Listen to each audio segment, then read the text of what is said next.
cầm đuôi na khi dây chân căng rau lái hello chú si ra đầu thân ác ra dòng si se lung hồn ra si se ral dam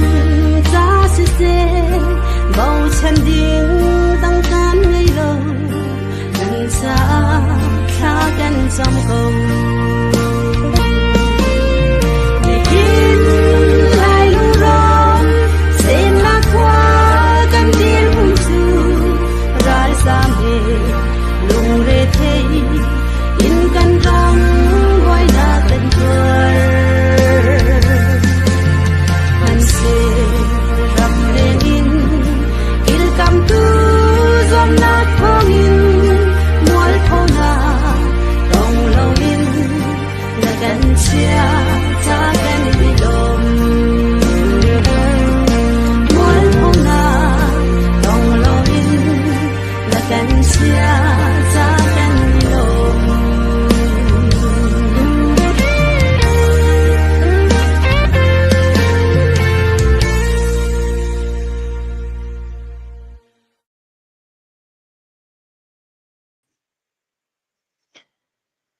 mi phun vial ten ha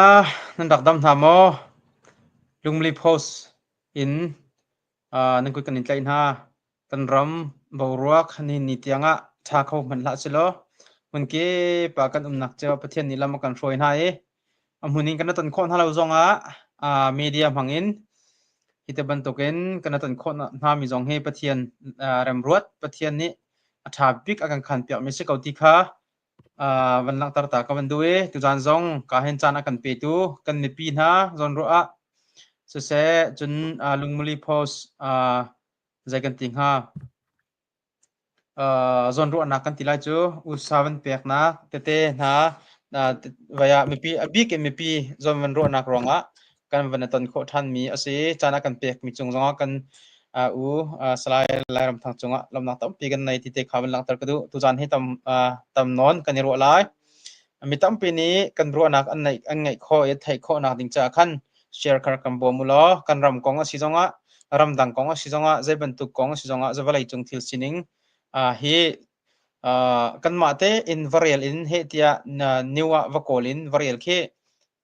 มีตั้มปีร่างขันจุนจานเปียกินวกอลฮอลเคอฟอยมีอาศัยแล้วสมัยเสร็จแล้วกันปาเลนทานี่ฮิตบันตุกินอันโคลจามีอันเรียลมีจานันเปียกเตอินอันวกอลฮอลมีค่ะฮิกามหุนะไทยไงนักเตอินวันไงวันไทยโคอลจางเตอินวันไทยโคดิ้งเตอินอาการชิมมีเขียนสินหาติกะมีปีนี้เชียร์จงค่ะรักท่าจารักลาเจียวรักชวดเจียวที่ค่ะให้มุนินซ้อมกันอินดูนะและเสกันบรูนักหลายขั้นกันวันกัลก่อนอะไรไปกันในลมทุกครั้งฉันการกู้สลายลำทางจงจานต่ำปีนักกันเปียไม่จงกันในลมไม่เลยไม่เลยจงรำเลยมีพุ่นจ้าเลยจนรวดินฮิตมันตุกเตนจานจงนักกันเปียทันจงจะรับก็ไล่ที่จงเตะขารัวเครัวฉันนักกันในเตกันในลมทุกที่มีเตะขบันลังตรกดูนั่นเรียนตัวนักนั่นเรียนไทยนักเวลเตต่ำปีละกะชินรำเลยมีปีจนรัวนักเตะสิรองสิเกาที่เตะขากันวันไทยจ้าจงกันในลมทุกที่เตะขาวันชิมตาชับกันดูเสียจนbegin ตุจานกันรัวดิ้งมีกันต่างตาโจตู้เฮลทุ่มแรงกายเตะทุ่มพร้อมทางเตะขี้จวดอีช่วยนักกันเล่นจังกันกัลจังฮิชงกันบวกเสดาโลที่มีตู้เลี้ยวเช็คอินงุนคุยอินรักอีตุกนักขี้เลียนง่ายมีดีร์มันกันห้องพันฮะเวลาจงปุ่มปีใจดอันโลเชียวที่มีจงกันวันเจ้าทลายจวดรำชงใจดจังที่มีเต้นหาจงค่ะกันวันเจ้าทลายเลยก็เห็นนางมานี่ชิมมาสาดิ่งในติมีโพลจงวันชิมมาสาดิ่งอินคันอุปัตนักเฮก็เห็นกันสลายรำทั้งกันอินส้มนางมานี่ทันที่อินคันจานว่ากันมีเปียกมาสาล้อไปเห็นนักจงค่ะกันในทันทีละฮัลโหลตัมปีไก่ล้อมตุจานจงลุงมาลีโพสมังอินรำชงรำเลงอินหอยกลมวิลเตเฮตอนทันนักนับกันเซอร์เปียกนั่นจงลงลมนักตัมปีกันในที่ขบันชิมตากระดูนายทองฟังเฮนิวส์โดยคอมีเลย de khâu mini khan chon tam pinan thei ko lai ti kal ka zoom le tu ten Donald Trump president atuan na khe nizak khat atling de uri lowe la thum reng lo from kan hong phan hi chunga hen rian hi atuan tak tak atun ka din lo vaya hen Friday zan le ya hen anin ai ta cho Florida e ina akhin zan le ya akhin Air Force One in avatung e Sunday zan le ya akhin hoi hawrak phan than kit tluk khin rian atuan chon zingka he chan chan akhin chon nazi poko hong jong khin TV khin alang chang lete chun ni tlak bakan rian tuan president aton mi sin ha se chun tariff konga se chun atu Ukraine le Russia konga se chun Middle East konga se chun atu US ramchunge aboimi kan tila cho atu tariff kong vial te zonga se chun illegal kong deportation antu ami kong ma vial te he vaya rian tam tak chun ramdang zongin zar khat chunga hen ramdang president le prime minister he an phan peng le atu he thlathum arang ti lo nain khoi karam hana atong khori lo tluk chun a busy le te khan a busy a thayin ramdang lei kong tu hen chun ramdang lei wonji makuru bio le national security advisor atam de uchu thla na le ramdang he voi khat man tlong khori lo le Donald Trump he ramdang tampi zong ni an som British zong ni an som chun Ukraine Zelensky zong ni an som chun Japan zong ni an som chun Europe ram vialte heite ka use friend in Italy in kin German ram tiang khan rakan tlong ti han som ko nan ak tlong kho bakli ri lo chun Israel lebang ni hin chun voi tam pin som chang atlong kho ri lo khatluk khan rian atuan le than liao kan president Joe Biden kha adu Trump tlukin rian rak tuan se lo kum khat a hen rian tam to rak tuan kho ha asinain kum khat chung atuan mi he le Joe Biden ni kum khat chung atuan mi le Donald Trump mi nizakhat atling lo hite ko se atuan mi chung he wat ep chun si chun economic lai na chun tam to kai thlau le economic ti ka ban chim du nak cho investment konga se le Donald Trump ni hen atu thathum chung hite ko se ni som kwa chunga hen zaitluk in da investment he alu tir kho kan ti si chun 4 trillion bakhe USA investment tu adingin natlak nak an nei chang min zong an thut di chang mi se le 4 trillion cho tam kho vening cho hi tu aklo 4 trillion cho zaitluk in da tam kan ti si chun 1 trillion cho billion long ti thong khat ke 1 trillion si mo chun la atam ning kai to ko chun 1 billion zai da sikan ti si chun million thong khat kha 1 billion se la 4 trillion chai to ko mon la US chauza a budget he 4.5 trillion thong se le atu Donald Trump ni thathum deng chung avan tuan chunga hen US investment phaisa phum kan dilama chole na tu ading in US athar bakin mo ama hen tu abal lo mi se atharin tu adingi phaisa phum tim mi he 4 trillion rang ti lo ma tu khana tam chu chon adu Elon Musk te ni kan tila cho federal chauza ni kum khata hen 2 trillion lang mang he a thaina man budget pina mo 4.5 rong he US chauza ya budget se kum khata le an pan tak mi he 6.5 rong se le chu chon 2 trillion lang mang he a thain chauza ni ampan ma ruanga khen US ni hen leiba he 37 trillion tluk rong hi kan nei chang chu mo tam tak se 37 trillion na cho le ma khai akar long te he ma hi akar long te kum khada azu chawza ni hin 2 trillion acham interest mo ma kha phaisa an choi mi akar long te he zu chawza ni hin du lo zong acham peng mi he kum khada 2 trillion bucks se cham lok thalo mi atu mo le khoi ka da phaisan choi kan ti sia chon japana trillion pakhat tuk khong choi chon china 600 billion chon UK chon Belgium ti bantuk ke zuru pram akhan kompala choi chon USE investor polsin khan an choi le USE tambi kan choi nak an choi mi cho social security atue rian pol ni thakan pe ana khen nan pe chaka khen an phet lang manglai ke an cha ke an lak lang manglai chawza ni mo social security tax ti mi ke ma ke rian tuan mi pau ni chon social security tax ka pek chiu se ma ki social security tax ke pension alami na cha dinga ma ke khon mi se le ki khin pension ai mi pau kha la kha pek se le ma ke atam big zu chawza ni ai choi mi se leti khan tuan deu ka chim langbang ban tu khan hin hukum ra chon US ni ai choi mi lei ba 37 ni atu long te he akar he 13 million 13 trillion aphan lati se trillion hlei thum aphan lati se lema ruanga khen US he atu ten kan lei ba kan cham hau budget jong he ruang ten budget hi kan don ti lo hau ti kha Elon Musk se Donald Trump ni khan an tuak le hitiningi kan kal lo si sia chon hinukum ra kum thlai nga chon a chawza ni hen pension ai mi na la kha chua ding mi he kan man peng cha hen kan lei ba kan cham kho lo si sia chon a chawza ni khan bankrupt fal hau le kha bankrupt a fal si sia chon chawza vial te rian tuam mi pol khala kha thau zong nei ti la lo chon pension ai mi zong ke la kha thau ding nei lai lo we zu a chawza zung vial te khar hau lai chawza rian tuam mi vial te la kha nei la cho ral kap vial te zong kha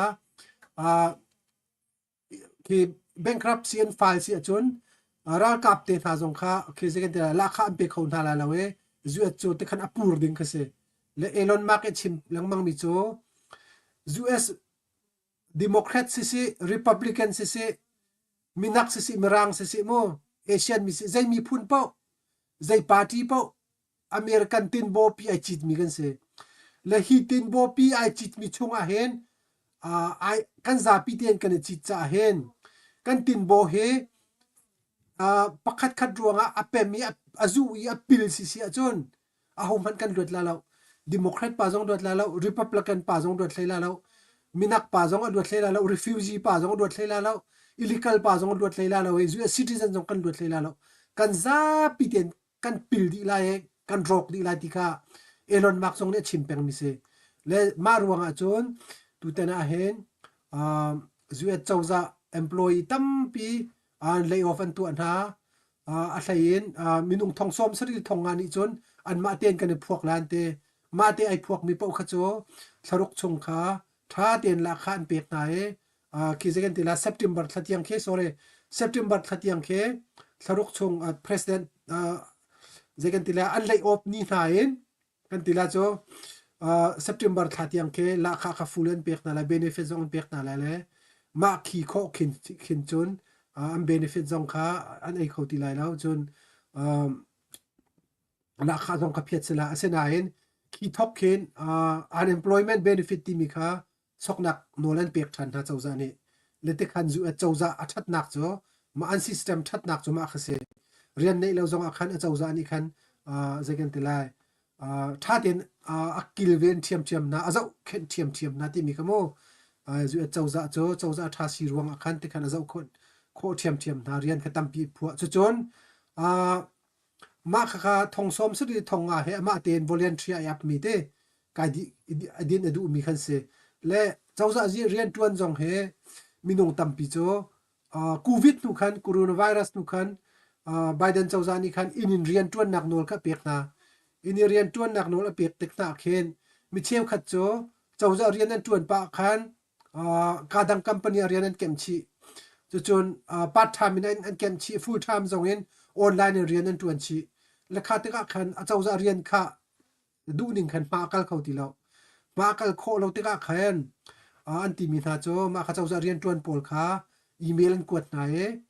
zung kai la kai lo ding zung kai lo mi pau kha cho lay off tu ading ti mi khan ban than ko chu te khan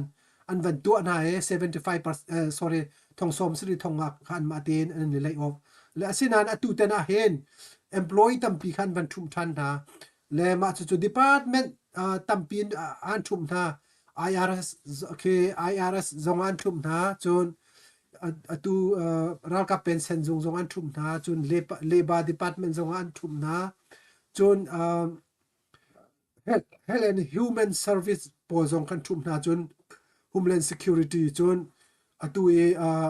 department of education de film thiam nak wanji jung po zong kha minung tampin thum na le atu wanji pol zung so sorry film thiam nak lai department kha atu hen tho chang lai rau thana tu he mun sam te khin an lay op thua ma chang tha zerunga sikan ti sisi achon vulai chungram tampi a hen federal state atu US bantuk federal state pawa hen chon atu i Norway Sweden ti bantuk Denmark ti bantuk a khan chon ki federal chawza khen education department ti mi kum lo an ma state ki ba khan ping ki film thiam na ki IP tlai mi po cho federal khan up se le zerunga dan ap kan ti si achon US a hen federal chawza ni hen education department he tlai si achon chawza achuak mi pau ni hen an policy an ma party an policy thon nak dinga khan film thiam nak le jong khe an man le je tin dan man kan ti si achon Biden chawza ni khen Biden ni chawza atun liaw khen an ma democrat an policy thon nak ding cha khen pingya ji wan ji thana kha education department ka man zaitin da pan kan ti si achon DEI program ti mi diversity equity and inclusive ti mi policy ka ma kha man chuchon atui LGBTQ kan ti mi pol an konglam pol la ki ma pol ke siakin ki pa khen promote an tu na pani nak chuchon second ti lai drug khwen ti mi pol democrat pol a supporter pol direct khwen ti ban tu pol ke an ma education of department pol le state department pol ni khen funding an tu na la an ma ke left wing kan ti la cho liberal ideology pol ke he chat ti siang an lu pi le kharwang a khen ma kha funding tam pin pek chawza ni khan federal chawza tangi film thiam nak department si achon chawza ni khan ama du zat po khan funding a pek le democrat pol le liberal pol ni khan an ma policy hlo thin nak coding a khan pingya ji wan ji than a kha hak chete te kha an chon piak na an thwa control na te ko se an thwa control na te khan promote an to na LGBTQ same sex marriage mo lesbian ma vial te ma kha promote an to ko na cho drug queen ti ban tu pol kha kri fa huwa tak mi pol mo ma kharwang a khan Donald Trump ni ma he cho Department of Education ti mi chu film thiam nak long he kan chim ding na se doctrinate kan tu ading na se lo ti kha Republican ni an pom ding se le athana chon Republican pau ni hin chon second ti lai ke private siang in te tha jong ke batak ten tha jang pe kan du le kri fa siang in te na ke tampi ke budget Republican pau ni chon budget ke an check ba na ma kha an policy se asinan democrat pol ni chon private siang in pau ke bom nak pe kan du lo le ma kha khan an vani dan nak se le tu ten jong he Donald Trump ni khan tu Texas le bang kha an ma Texas state bak ni khan an budget a khan private school pol kha state budget chungin pek nak dol khan man pek na le state budget private itampin pek na si achon private siang in pol kha budget tampin na ilai cha khan deng de winan tu kho lai deng de khan an siang in khan ran kho lai e กันมาบรรทุกลายมีสิฟักโพล privacy นี่ใกล้เขาลงมีโพลค่ะอันนั้นใกล้เขาเดียวเตลัยและมาค่ะกันจัดชัดนักเสและนั่นไทยเจียวบรรทุกเอง public school อตามเดียวฮิโจอันมาใจกันติไลDemocrat poll นี่อัน control มี state power ขันจนตัว left wing liberal idea ตัว LGBTQ promote อันตัวนักเสียงค่ะตามตุกกันนี่ Maryland และบางฮิโจ Democrat state กันเสียตัว Democrat poll นี่กันตัว liberal idea poll woke ideology อันติเลยแต่มา poll ค่ะ promote ตามตุกอันตัว public school อาเคน LGBTQ poll จงเขียนจนเปียกนาอันตัวเบียตินหันจนเปียกนาจะจนscience เคส poster ตั้มปีกันตานันเสียงนักเห็นและคิดบรรทุกขึ้น promote ตัวและตัวจักเซตตัวขันจนมาบรรทุกขันตัวเข้าที่ไหนแล้วและจักเซตเจ้าอันนี้จักเซตนี่ขันจนเค private school จงครับอันมาอันดูเซตขันบัตเจ็ตกับเปียกโขจังนาไลและขับบรรทุกขันจุดจงเสตัวนิวส์ตั้มปีนั้นเรียนไลHarvard University โจวุเลยจงมินทังตักเสมินทังจำให้เสเขาเสียงทับิกเสและจิตินันกันที่เสียจน Harvard University เฮสานบรรทุกอันเสติแล้วสานะจนฟิล์มเทียมนักเฮปตักเต็นอุซาเปกปะเปกกันที่ละโจอุซาเปกเห็นฟิล์มเทียมนักกันรักกันปีอาเซนาเอ็นโอบามานี่ president กุมตามนี่กุมเรียนอวันตวนจุนหัวโดนัลด์ทรัมป์นี่กุมลีลงตวนเตจุนหัวไบเดนนี่กุมลีอวันตวนทันติกาเห็นกุมเรียดกุมชากุมไทยนี่ชงติกาเสกุมไทยนี่ชงอาเห็นฮาร์วาร์ดเห็นใจตาจังกันที่เสียจนเสียมาโปจงเสจนอตู professor เตโปลเลอตูอันมาคีฮาร์วาร์ดboard of director ติกาเสคีกา school board เอทวนมีอันมาอัตไอตูโตใจตุติกุนาเสมาอีโพลอันไฮร์มีโพลเคลิเบอรัลเดอโพลเลอตูดิโมแครตพาร์ตี้คีชงเตลเมนบาร์เซมีโพลกันดักตามตุกนิจันทีนิจงอามินุงปัทุมันไฮร์นาเอมันไฮร์มีปาปักขัดเลบังจูนิวส์โอเคขบอยรักจวนเปมีปัสเซลิเบอรัลตักมีเซมเซ็กเมริตจงอาปมมี LGBTQ จงอาเปมมีครีฟ้ากันหัวตักมีปากhaอตูHarvard University นี่กัน hire จนอดังปะนี่จงกัน hire นะมามินุมาปะนี่น่าจงกันคี left wing ตักliberal ตักมีกัน hire นะและที่กัน Harvard University ปีเคสันเลียวฟิล์มเทียมนักลงละอันดักจนเปียกมีนักตู้ขจ doctrine อินตัวนะอันมา work theology ที่มีโพลมูอตูจะกันติลาครีฟ้ากันซุ่มหนึ่งไอ้กัลมีไอเดียครับตักเตียนอันตุนเขานะเจ้ามาคาโดนัลด์ทรัมป์นี่อติมีนาโจจุนเอาไว้จงกันชิมกันพิลมิโจมาคาฮาวาจูนิวาสตี้เห็นอตูปาเลสไตน์โพลค่ะบัตักเตนสันดาพิอานักโนลอันเปียกนะโจโมมาคาปาเลสไตน์สปอร์ตาโพลโจฮามาสเองขัดเขาโจอัตลังพิจุนและฮามาสสปอร์ตตูโจปาเลสไตน์สเขาโจจนอันมาฮามาสและปาเลสไตน์โพลโจอิสราเอลหัวมินเซและฮาร์วาร์ดอาคันแต่กันยูนิเวอร์ซิตี้คันเสียงนักคันสันดานเปียเป็งลามันโซเป็งและแต่กันคันจูมีพุนอิสราเอลโพลค่ะท่าเตียนเสียงไกลเขาที่เราและไงกันที่เสียจนฮาร์วาร์ดยูนิเวอร์ซิตี้มีรูมโพลเห็นตั้มบิ๊ก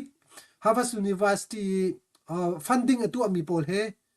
มีรูมโพลเฮจูนตั้มไงจูปีน่าจนจูเอตเจ้าจานี่เห็น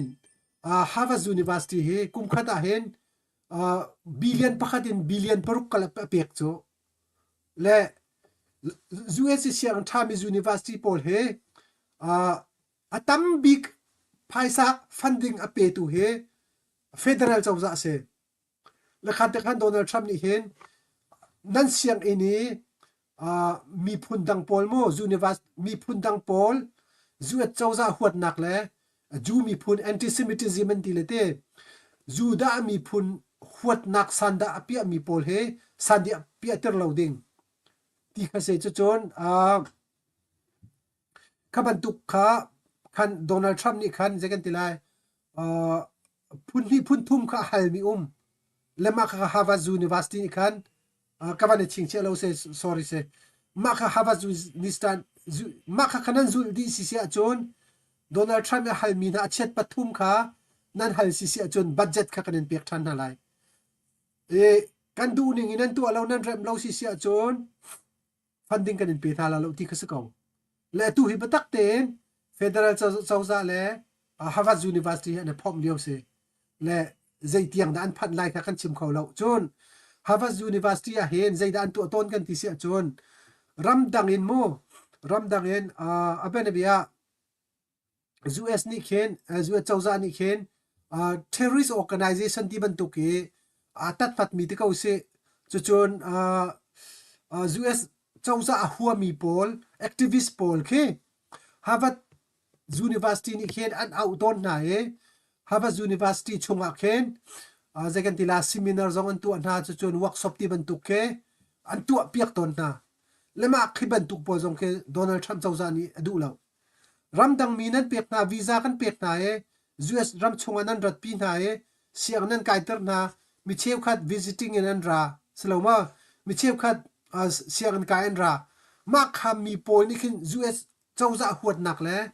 Israel ju mi phun huat nak ke tam tu kan chim ti se ma kha Donald Trump atulio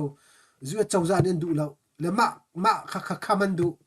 le Harvard University ni siang in cho zalong ten kan mani kan tor reading se federal chawza ma ban tu khan na thak lo ding ti ka se ve ka cho asinan federal chawza ani chon funding an pe tu na kan se kan ma du ning nan tu alo sia chon funding kan cha tha la ti ka se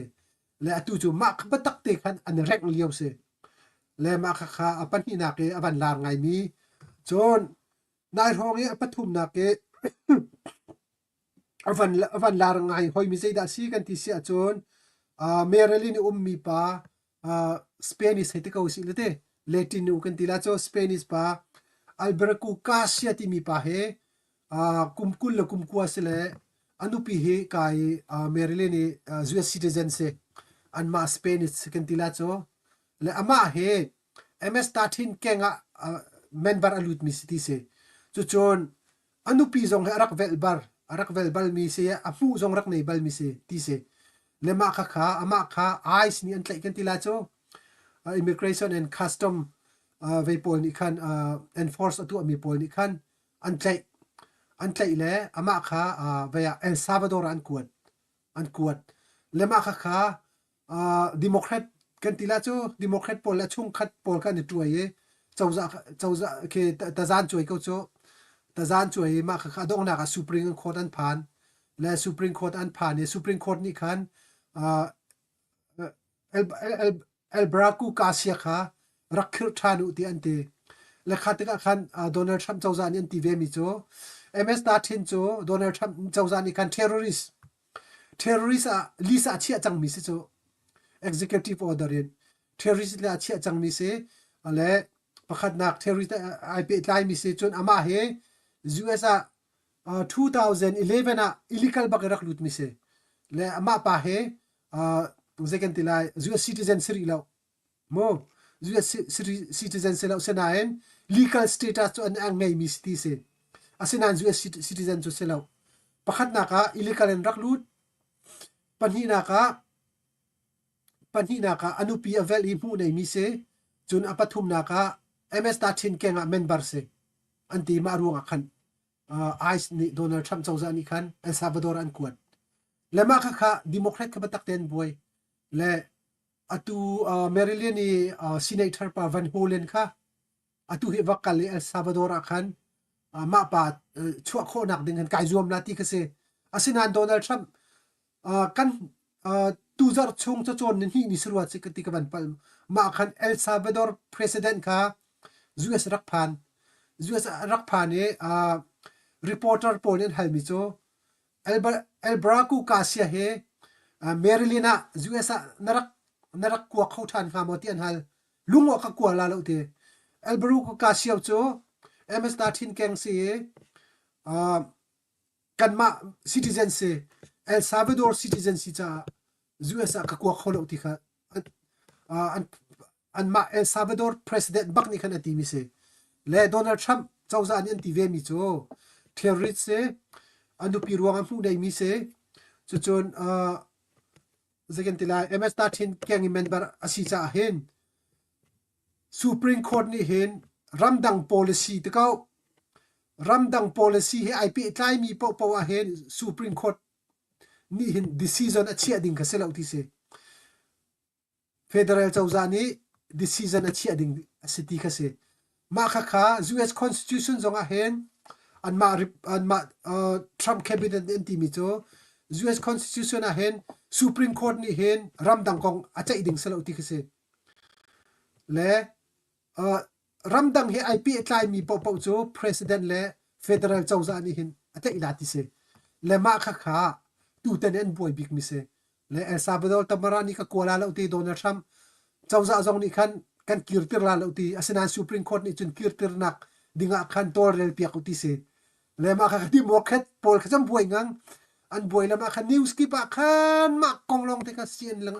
CNN le an ma mainstream media chun ma konglong te khan akhat lai news nan zawa chun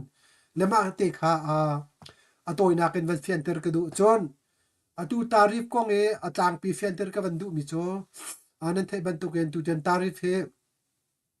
vulai chung ramsom sri rang lau kan ti lai ramsom jet te ko se ramson rat tluk ni hen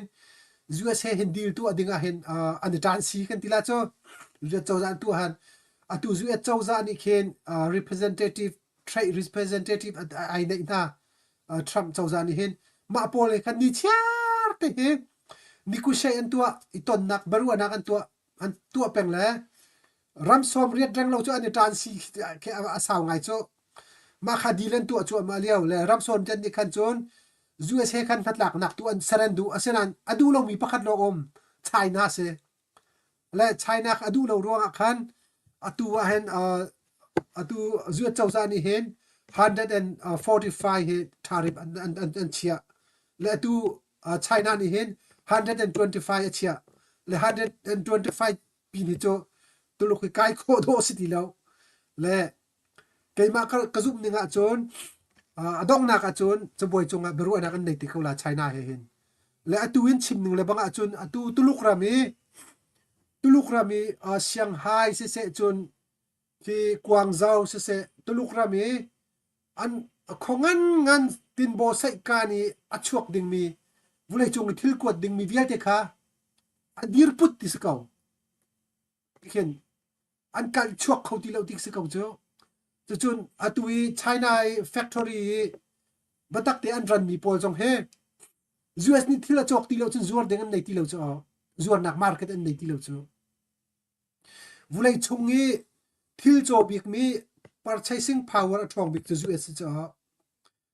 US ram he trade atu mi ram po hen room le China he je ruang ada room kan ti sia chon Bill Clinton chan liaw akhan World Trade Organization akhan Bill Clinton ni hen China ha rak luter na cho ma kharuang khan China ni hen direct and US a hen theory and rak kwat kho cho khata khan batak ten China ka room from ai tho la zai tin da kan ti sia chon US chawza ni ma kong hen rak tuak bal lo kan ti la cho Donald Trump le Elon Musk bak ni hen an tuak mi se le tuluk le US he try and tu atika hen chole chorol na an tu atika hen abene bia China ni khen US theory ko chi sia chon US ni 10% long lak abene bia chon asena hen China ni US ni China I athila vazor tika khen thek kha alet in arak lak cho la kha tika khan China ram minung po zong ni khan zuya theory kha chok an du ko zong an chok khoti lo zai to nga ti a chon tuluk chawza ni thek tam to rak kau chan a kau chia chang cho kha a kau pi ni amiat van ti ni van zuar ding kha tuluk mi pi zong nan chok kholo chun chu pi na zuya theory pol kha tuluk market ai tu khoti lo cho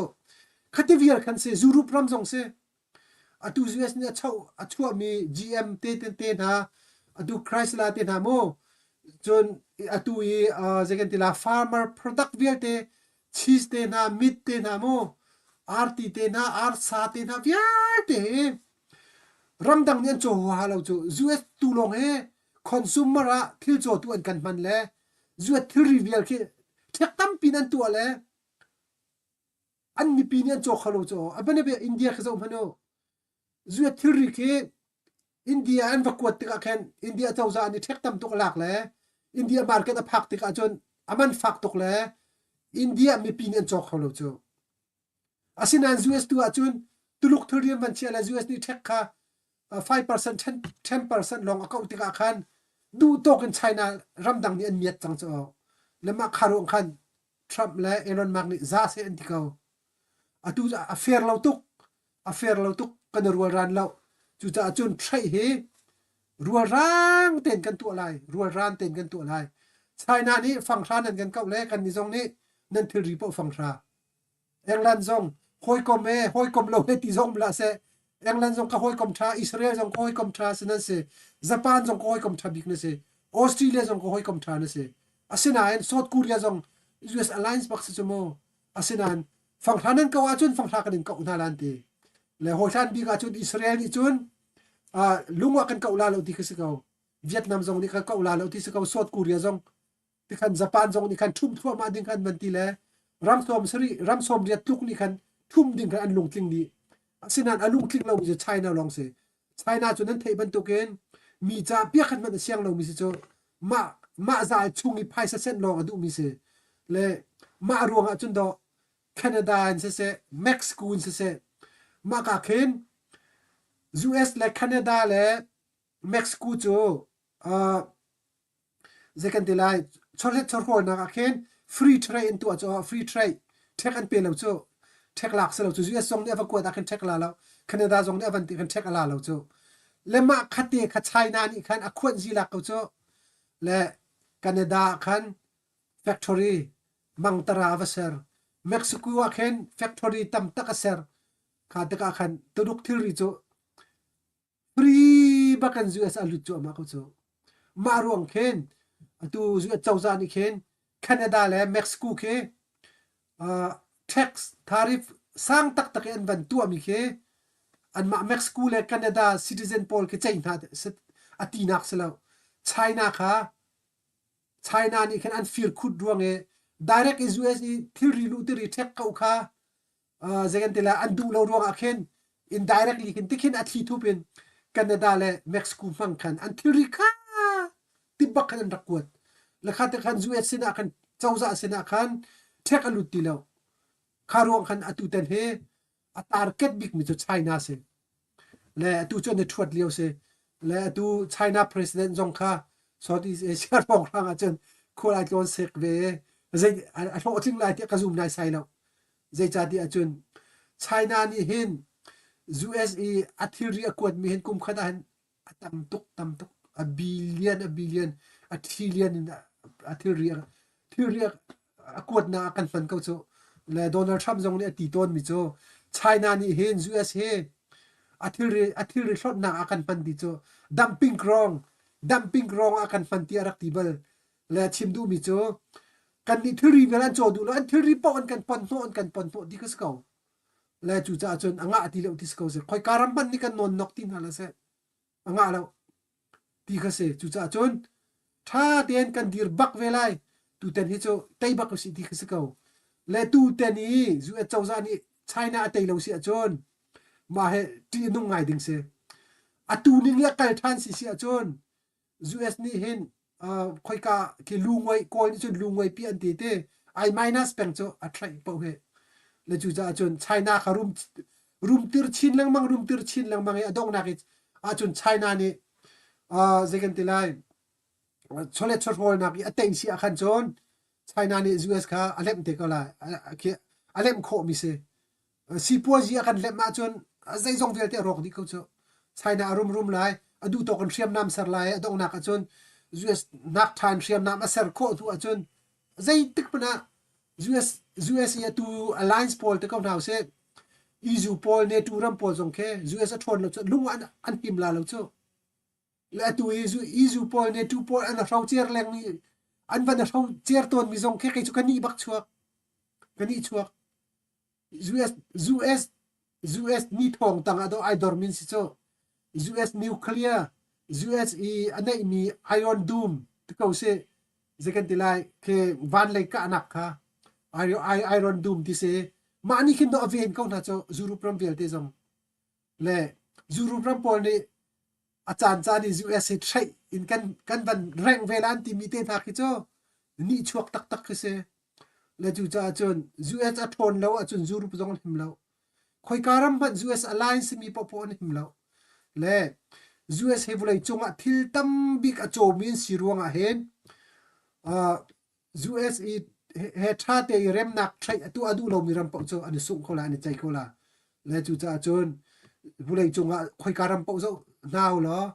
USA ใช้ท่าเตยตัวมีปอนทางเสาเขาจ้ะซาอุดิอาระเบียมิดลิสอารุมเจมเขาจ้ะเอเชียนะญี่ปุ่นและเกาหลีสิงคโปร์โมอารุมเจมันสิเขาจ้ะค่ะมาเลเซีย USA ใช้ตั้มตักตัวมีอันรุมเวียดนาม USA ใช้อันตัวรวงอันรุม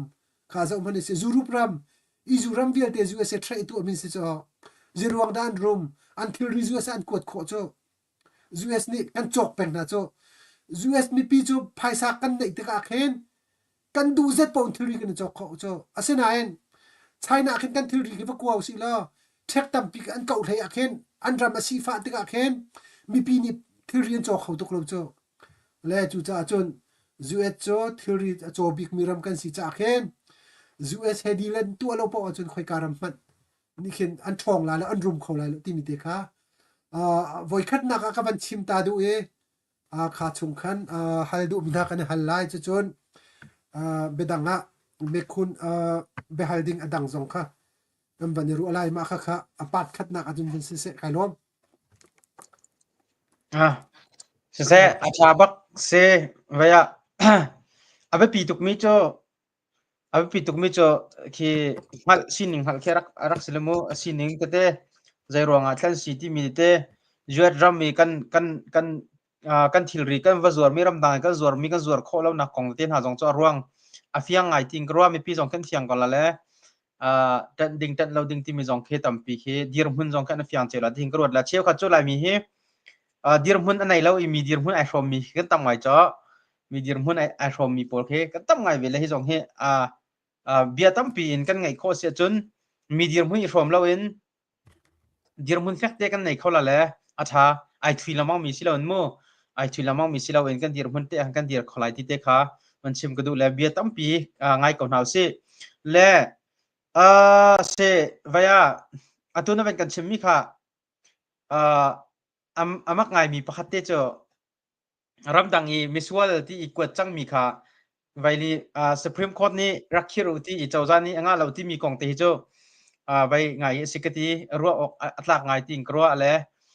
มาให้ตัวน้องอันนั้นเป็นเฟียนตร์ชีก็จังจ้าขันมาเลยจงเปจุลเฮรเสียขันจนมาเลยจงกันเปจุลท่านเต็นหันลมูเวียอันมาเอลซาลวาดอร์ president นี่กัทลาแล้วที่จังตัวขันจน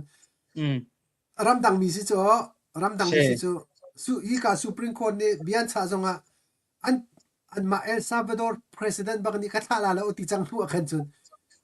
Supreme Court เอเบชาจงค่ะอเบชามีจงค่ะคิสุลัมนี่แล้วอันวัตตาและอัตุรำดัง policy international policy decision atu ding bia chat tu ding cho federal jawza khasako president khasako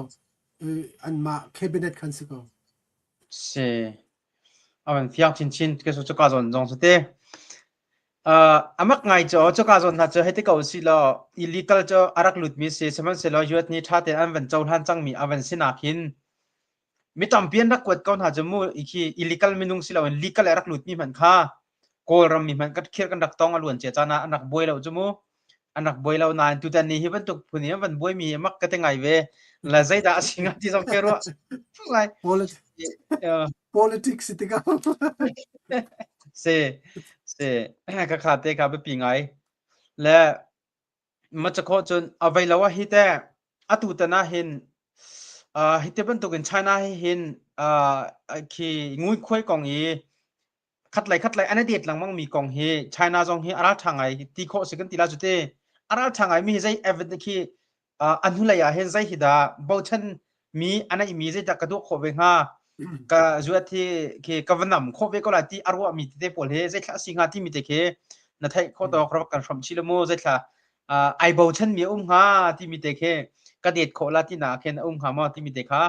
ว่ากันติดทันแต่จนประคัดวันไม่กล้าเห็นประคัดดังประคัดวันเฮลทันก็ต้องมีเจอวันเฮลชับก็ต้องมีเจอแคลิฟอร์เนียกัฟเวอร์นอร์นี่คัน ใจกันติงอ่ะขี่งุ้นคุยกองอ่ะขันงุ้นคุยกองอ่ะเห็นขี่ฮีเจ้าจ่าฮีแต่จ่าก็ช่วยละอติรัวตะก็ตีมาค่ะก็ขับสิจะมังกรมเปียกแต่ละมาค่ะฮีบันตุกปุ่มปักนี่หินขี่แต่จะช่วยข้อมันสิเด้แต่จะช่วยข้อมันสิอารมณ์จะขี่ท่าเวอารมณ์วันช่วยข้อหนาดิงขี่เวมสิแล้วว่าวันช่วยเขาสิแล้วใจด่าจังหาอันแต่ของหามอกันทีละจุดเด้ตูงุ้นคุยกองอ่ะเห็นใจคิดกัน policy มีสิ่งที่มีปัญหาเด็กฮะมันกันรัวเราจะตั้งตามปีจงค่าใจกันในช่วงกันเฮริก็ละse tha tok na ba na se adu China he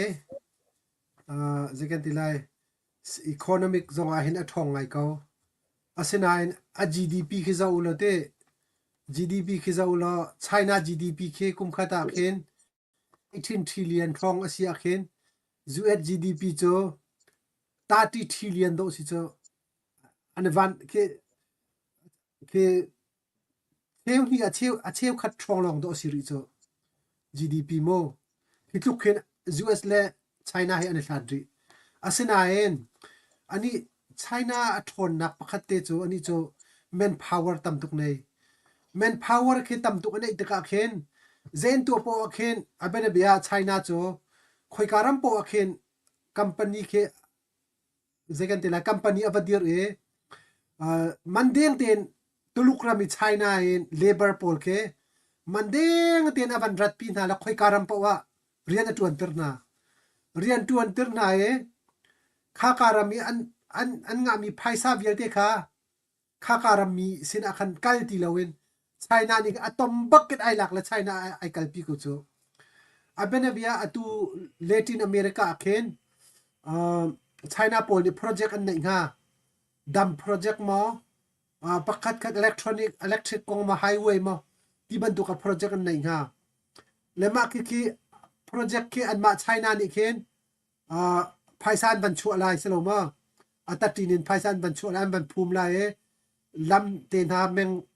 meng zali meng zanga tin han ser pek lai ma ki phaisa vial te ki tuluk ni khen avan sai chung ko la ki sai mi ki ka Latin America minung pol Korean tuan aset na law tuluk ram bak khen alo tama vial te avan kalpi na le tu Latin America khen alo an ma China alo tama bak ni an phaisa kha ani China rama azza pitian na kalpi ko cho lema kha kum som thumin kum som li chung ke ma kha highway pi kha tuluk ni khen theka ko na lai phetan kha mo lam kal man kha atui music kan khali tool fee man to ken atua ko cho tool atua le ma kha tool fee khan kum som thuma chon ale ten amyak cho le apakhat na ka men power an nei khoi karam po khan angam tuk men power an nei ta khen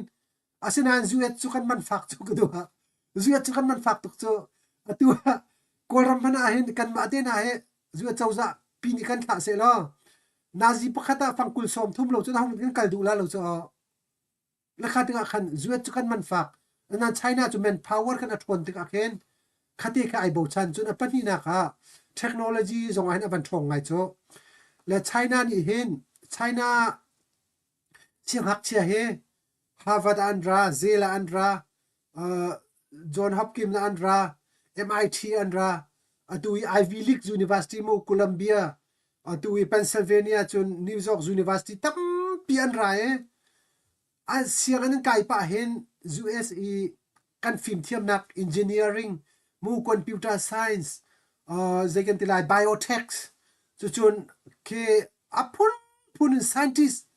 thil an fir chu copy chu ma he copy re khan chu phau chu ma ti khan an hun sam ten an vein ha an thai ko la deng xiaofing Chinese zekan tilai an communist an try to be deng xiaofing kha an try to avan si bak khan ko hi ka US a hen minung tam tuk siang na van tha na cho ma kha an tha mi pol ni khan ka hin spine to la kha ta khen tulukra ma khan an film thiam nak tak ko ni kalpi le ma khen vule chunga hin thila tu sar thiam cho ather thila tu sar thiam ni tulukon cho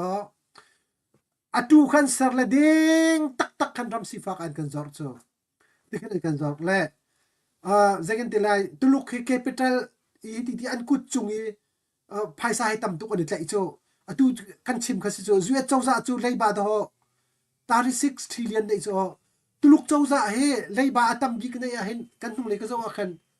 trillion pasha man ting lo China chawza ni leiba nei mi hemo mi pi sin ai choi ve mi he atam lo chu ni chu trillion pasha phong rang se cho pasha ma si thing ni dak ma long do tuluk leiba nei cho an ni cho ata tin bakin phaisa ne an hum cho kut chung am cho an kut chung tika khen phaisa tha jang jong an se chia men power jong an nei chu chun atu le bang chu an than chau tika khen tuluka khen rama khen kum khata hen thoris an tam tuk so thoris jong an tam tuk chun vulai chung khoi ka paw khen project paw khen ne tu khau le atu us mana hen zuet chawza se chu chun private company po jong khen lelan ki project pakhat khata khen lelan an suaya khen China ni taipeng atu kan tung leizonga do ko veidok acham kha nan thai ko la news real minute chun atu Washington DC le New York in California tiang ke zaila ki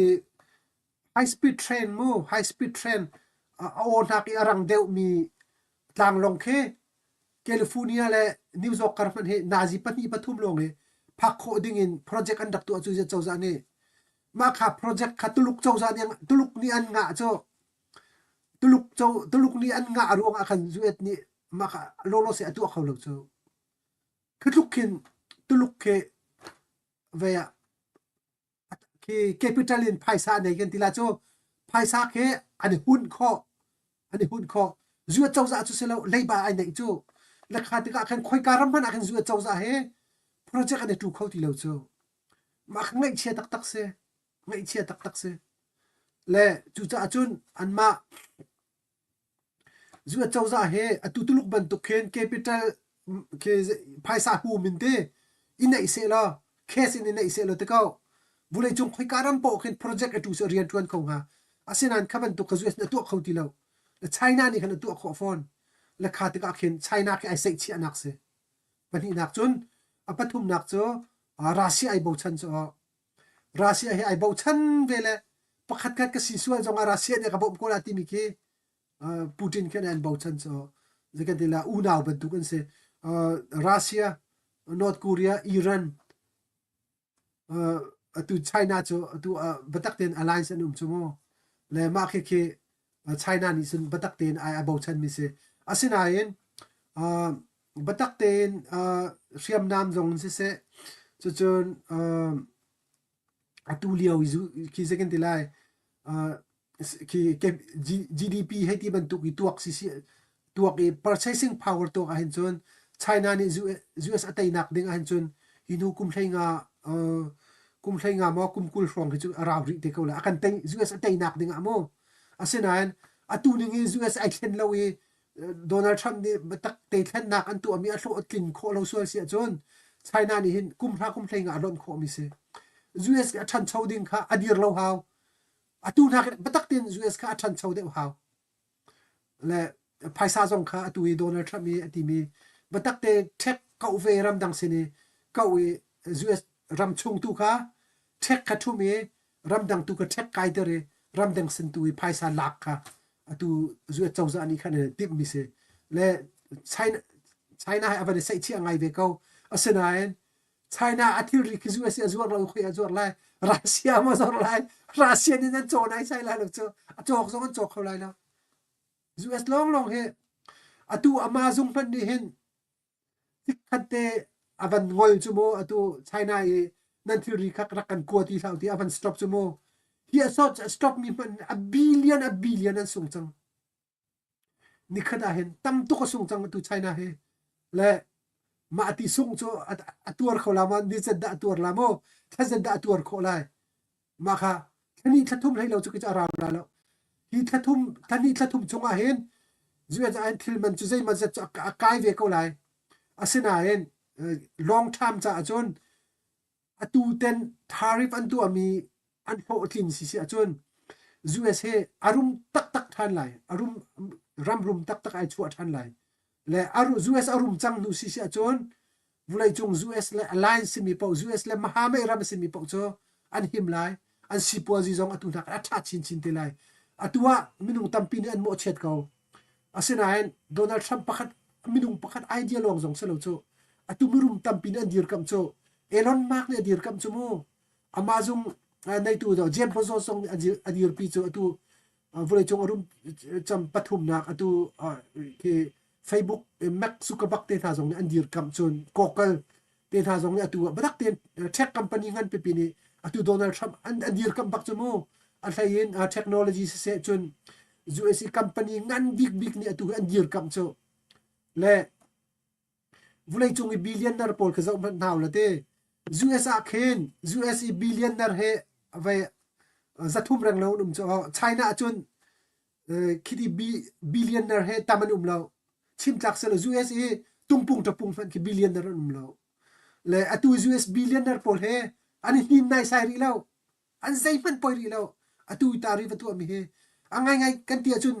billionaire pol he do tharip ruanga tambik asung dingan si cho asung chun sung ko asana an zai fan poi ri lo kan teila ti mi khru chan na kan nei peng le ke ma zong ru chan na kan nei le tuluk khi zai te pan khen ba chol le because ra tha ngai khen van diron man se lo US ni batak ti arang market anei lo wa chon ama do ama ke ama alama ai chei ko la cho zegan te ke lai holen vom rem kan ti mo vom rem kin ai chwa ko la China cho le chu cha achan bel te he sau to ora usual si achun mi pi kan har sual dam ti mi chu pan ding asena en kan ma na ken har de ding mi chu China khase kun khanga tharuk chunga hen China ka tam to chi changla tu manan ni fadin te a billion a songla ti mi ka cho zakhat kan chim gam mi se Amazon company pakhate man ni China yan van ko ding mi theory phi man akhen atam tuk chang cho le ma kha China conference se lo te chon apani na ka California state governor ni federal chawza ta za kha choila ti mi cho amak ngai mi se zuasa chon asini pol hete phaisan du to ke phaisa umpa wa chun sini pau ni khoi kalam pau ta zan choi pek ko la phung se ko choi kho jong phung se ko cho Donald Trump la bang cho khoi Biden presidency le voice ten da ta zan choi phun da apu long te man phun som ko la phun ni ta zan choi ko cho an tai moti achun pu pakhat te long khan news ke property zailo afal mi ruang pakhat da ti lewa khan chun Donald Trump an tai lo cho ma phan kha zaida sikan ti si achun li nan ton ko chu ma kha ta za chuai tu New York Attorney General Lalita James tiskalo ma amin ka van pa swal mo Lolita James tisruwa kate ka van pa swal silaban ka ngai thiam lo ma Attorney General kha atu ta za chuai tim be cho ma kha Donald Trump swal na call tu nu kha ina chok liao a hin New York ina chok liao a hen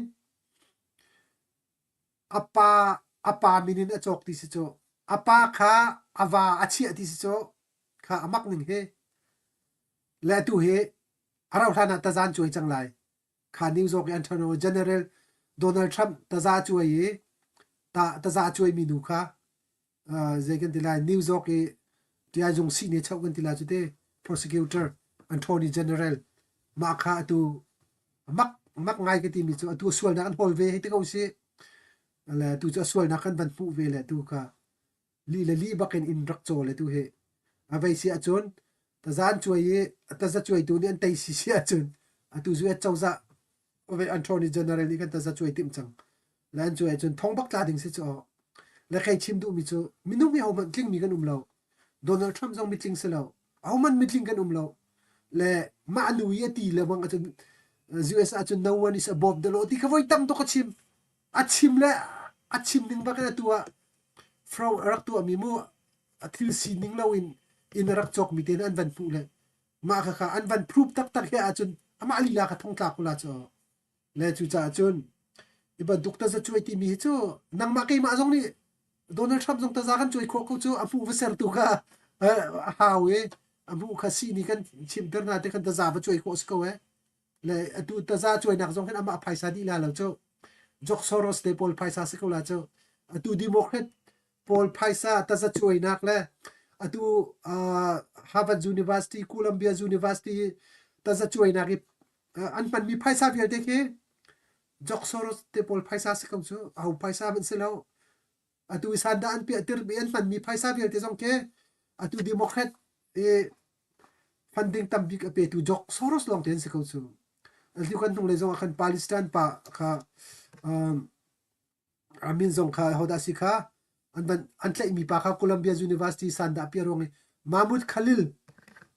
Khalil ti mi pa zong kan man thai ko lak ama kha Palestine se e anupi kha US citizen se le ama he green card si do se le status nei mi se le ama khan tlai chang le ama he kuat dinga khan federal jakni khan bia cha cha chang le ma zong he democrat pol kha aw bagan aw hoi ma paro he chet te sadan pi Columbia University zong achun le tu federal zan ti mi tha cho Columbia University zong he federal zan funding an pek mi 1 billion thong an phi than lai le an ti mi cho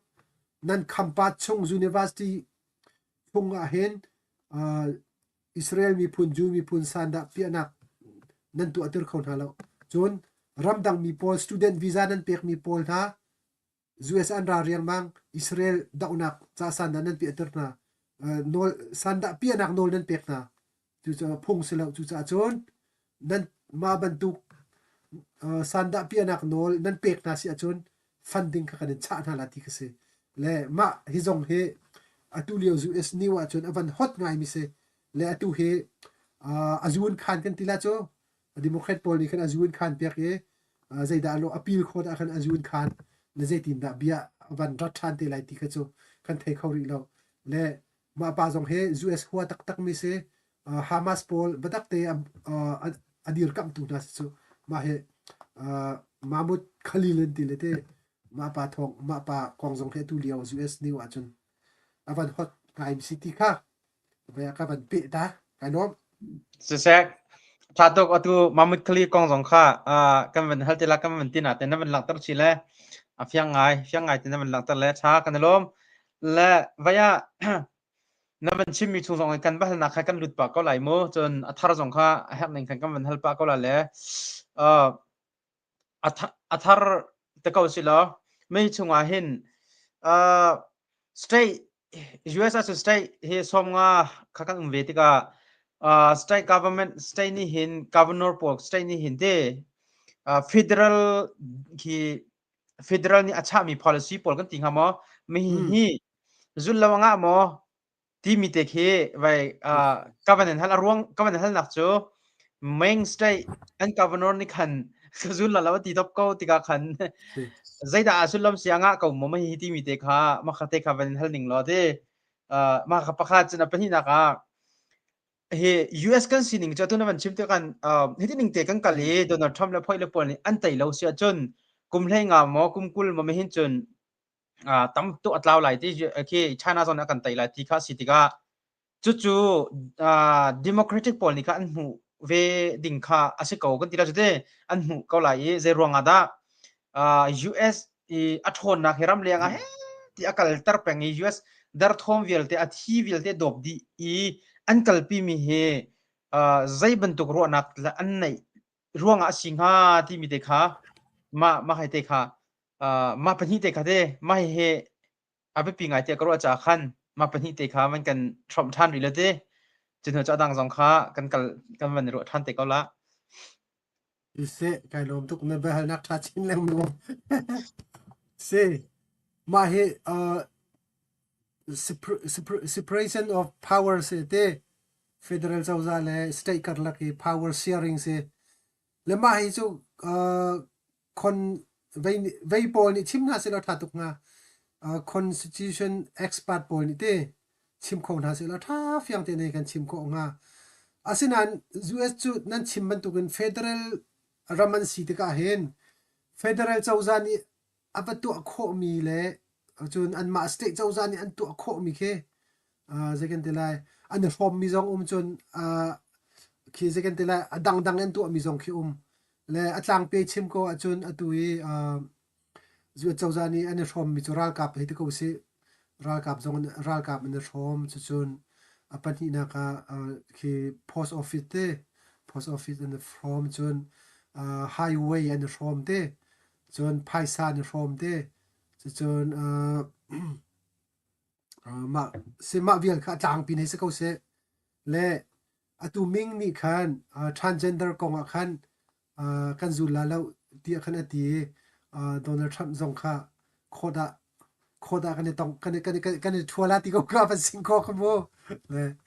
ma kha US a that nak chu ma kha si chu state governor pakhat zong ni khan tamra zong kha adu to kana van ti ngam chu mo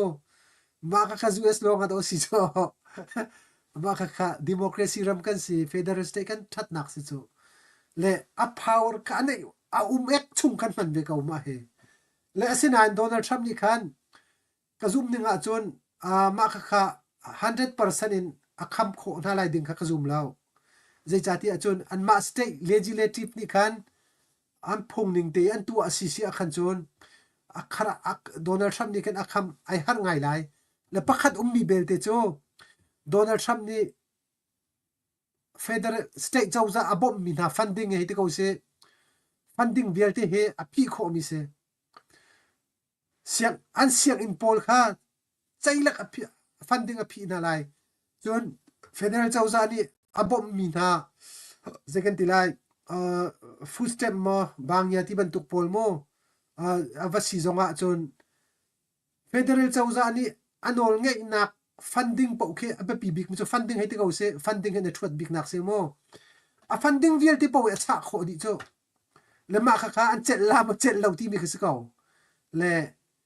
kai mai kai funding a chon Donald Trump ni hin kha ban duk power mang chun second til a stop ko na lai lo le abana bia supreme court na an phan bel te supreme court ni an vcc a khan chon phun dang mo supreme court tiang a phan la mo phan lo ma kha chu ka thei veri lo le supreme court a phan a khan supreme court ni kan sikin da bian he cha nga mo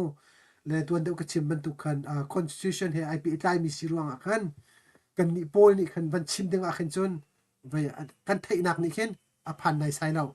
le ke ma ka thei kho to ka chon Donald Trump ni anai nak power cho funding ko ngai tampi an state he federal chawza ni khen an ma state budget long an nung kholo federal chawza bom nak ke tampin her le ke ban tuk funding ke acha si a khan chon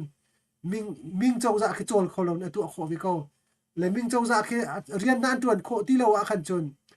next election a khan chu atla ko la ma nu kha na ban thei tiam ma le chu cha chun state governor zong ni khen chawza he khen budak ten rian an 20 kho zong ke abe pi ngai le Donald Trump jon ti ko na funding kan pe thala lo ti kis ko le ma kha Donald Trump ni second tilai state governor chung ni anol ni inak sang bi kha achim mi se ve ko chu le ma nu zong ni khan achim ve mi cho khoda kan tong la ti kise le zaitin da khot zong ni chun bian cha de khamo ke ma zong kai ngai ma ti cho kai ngai chun abortion kong zong ke abena bia supreme court ni khan second tilai abortion chu illegal city ko chu mo asinain state chief khada khan chun abortion gan tu piak thiam ko tha lekha ban tu kai khen avan khat ngai na van thei thiam ko da ka te lama kha state he zu chon state he nol an nei to ke president ni khen adu pau na tu kho na lo le chu cha chun Donald Trump zong ni khen 100% khen adu ni khen lung atu kho rim lo le ka kha chu ya Donald Trump atu kho dik mi chu funding phi kha se ti mi kha ke ma kai funding te kha van chim ta ka du chon pani na kha ma kong kha van chim ka du mi chu na van pani na ka bia na van ka hal mi kha democrat pol ni hin zeruang ada paile kuma khen hindu kum tampi a khen US ke long time cha te ko se thil thalo ding mi an na bun mazidin dan tu an pu kholong mo mi te na behal nak pan le ta ka du mi chu pakhat nak a khen democrat pol ni khin chun pakhat nak an tin mi chu an ma party power nga anak ding si a khan chon zai man kher lo an ma party president nga nak ding sinai I majority sinak ding achon house majority sinak ding si akhan chon US arol lo jong kan kher lo na thei ko cho Biden chunga million palizat da lu ter million kul la khat kaw atom lein mo million pakul pakhat na cho ram pakhat tia do si cho zeruang da ma zet minum kha alu ter na seloma akher lo chon ni cho ma kha pol minum kha rian rang te citizen pek zawe Democrat party ni khan president jong tai jung zal sinai jong tai jung zal how jong tai jung zal ki state supreme court I vau jong a khan tai jung zal ma khan ti mi se ko chu zai man selo abe pi big chu power kan du power nga kho nak dinga khan chon future kan to khoti lo chuna pani na ka ani democrat pol hi cho globalist pol ken rian 20 se le globalist ti mi pol ki cho ani ki cho vulai pumpi he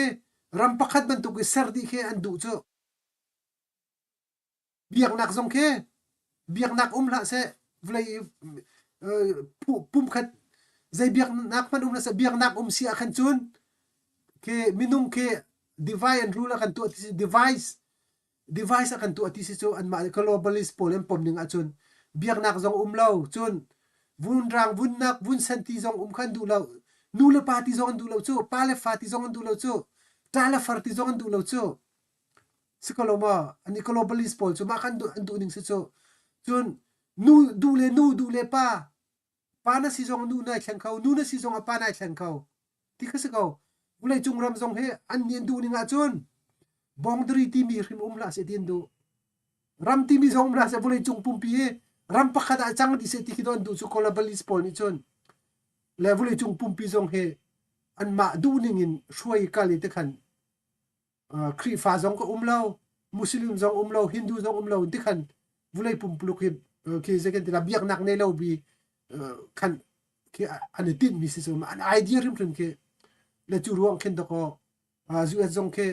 zong akhan atu conservative te nan thon mi khri fa te nan thon mi an du lo mi biak nak dang he an thon lo we atu I zoom nak biak nak anei lo mi pol te ko si it takes the mi pol ke biak nak le lo mi pol ke US an kat big this is to ahen ma pol ke atu democrat pol le globalist pol ni batak ten an dir thau mi na si cho tha jang zong an pek na so le nan thei ban tukin second tilai an ni chu globalist an si cha khan zai man an tuak la lo US aro zong khan ni chon kher la lo zai cha de chun vulai chung pum pi he ram khat ban tuk mi phun pakhat ban tuk sar adu mi si cho le ki an ni tin mi cho ki an ma party power nga nak ding kha an tin dik mi se le chu cha chun US aro lo khan ni chon kher la lo an ma president nga nak ding le senator le how representative nga nak ding governor nga nak ding le adu ka chim mi supreme court ki second tilai majority nga nak ding kha an ni chon an tin big mi se ko chu cha chun US athat le chet ke chu an kher lo chu anga nga ti kan ti se chun republican he mi ki raman do de urim democrat nak chun ram jong an do de chu le ki second tilai faili cha bi tiang ken ruat abena bia social security kong te na chu bi tok chu mo le atu lei ba kan dei lang ma chu kan falen ni ken do lei ba kan cham peng kham la chu ke next generation ni ken atua nang mani fa na isi chu na fa khe na thi te ka lei ba he tan tak ding chu se kholo chu nang ma phan na ru ala chu ma kha tu ding se chu zero nga da ai lukin budget ai belen lo mi a hlein pan lang mang slomo krifa bu jong leiba tam tuk nei si lo krifa bu saw kan kal kholo cho ke khan ai khat mi atu cho 37 na cho tam tuk sang cho trillion na cho aso tam tuk sang cho le chu cha chun GDP nak in leiba he atam de si achon apen krap si ding kha foi tuk sang ti se le US GDP he 30 trillion thong su mo oh sorry 30 trillion thong se so US GDP he 30 trillion asi kan leiba ki second tilai kan lei ba he tu he 37 trillion se chang cho khaman he tam to kar chang cho hi hui avan nar chin lang ma hi nu kum ra kum thlai nga chon abran krap ding ke a foi tok chang cho adu zua GDP do alon chang cho ti nung tok chang cho zekan tila cheng palang tlang nak ding e achung palang de mi tuk kan si chang cho zu za chun ti nung tok zu za chun Elon Musk ya chimpeng mi khase ani chu kher lao zai tu kan thang che jong kher la tu dau si tuan ro a hen pia khat man nga lo cho ani chu company a me te tu ka chun company he azadeng do nei chu Elon Musk se ma tlukin company nei chu asinan ma kha company vial de ka van kal tak tan do tu dau sa rian tuan chu mo te khan se le kan tung le jong khanen thai ko la social security zai tlukin da sorry labor department pol kha avaini homeland security nan ba check nai do ko those right nakin nan ko la kan news akhan minung second dilai achuak ri lo mi do ko achuak ri lo mi minung ta do ko ni do ko social second dilai unemployment benefit nan e chang so kum khada a million in zaitlukinda ei por nak la corruption ya rak tam ti mi kha tu cha chun ma bial tin ha Elon Musk le Donald Trump president rak sala sela ma bial te corruption nak na an pu khola lo cha le democrat pol ni chun an thai ko zonga khen ani pu ter lai lo an thai ko zong kan ta ni che ko la chan pu ko zong khen pu ter lo ban tuk te dum lo khaning te khan kal pengan do khaning te khan kal pengan do chen khat lung an du bak lo atu chau za jong se ko cho atu yin khen chia ji mu director polen ve pol khe lung khan nak bak an du lo dis ko kai ning I kal ke khaning te phaisan pu ning te khan pu peng ei peng khan du khen khan du bak lo atu I zuet chau za khen Elon Musk ni kan tung le chim ko kha computer thar la software thar he chau za jong ki pa kan pek na te voi khat man log in atu alo mi computer tam tuk ti chu le kan ru anak na ken chau za rian tuan jong he computer thiam lo mi he rak tam ngang na se lo do rian thiam lo mi hen rak tam tuk le chu ruang a chun tu ten jong he batak ten chau za rian tuan he batak ten an ban ve tha le kan ni Maryland le bang chu Maryland phong le bang chu chau za federal employee tam tuk nak se chu mo le hi ka phong sang ni highway te tha athan rak busy mi kha tu highway te tha busy lo ngai chu te khan kan ban chu le abana bia zemozet sipoji khe ban thi ngai ve thi chu tu federal employee polan nak mo khuan sak nak Maryland le Virginia tom pa he sipoji zemozet chu ban thi abana bia sushi dor ti ban tuk te tha mo restaurant ti ban tuk por khe avan salon ngai chu ze cha ti achun minung ating deng mangi employee kha ka han vier chumo Maryland le ika Virginia le DC he federal government employee an da khuan sak nak chu la kha te ka khan an ban lai op dai paisa wen an ban nei pung pan an nei loading an tuak te ka khen paisa man kha na ra ring chang la kha te ka khen khi zi thil ki ajo ki kol hal chun chole chorhol nak ki tom pal te ki atla de te khan kan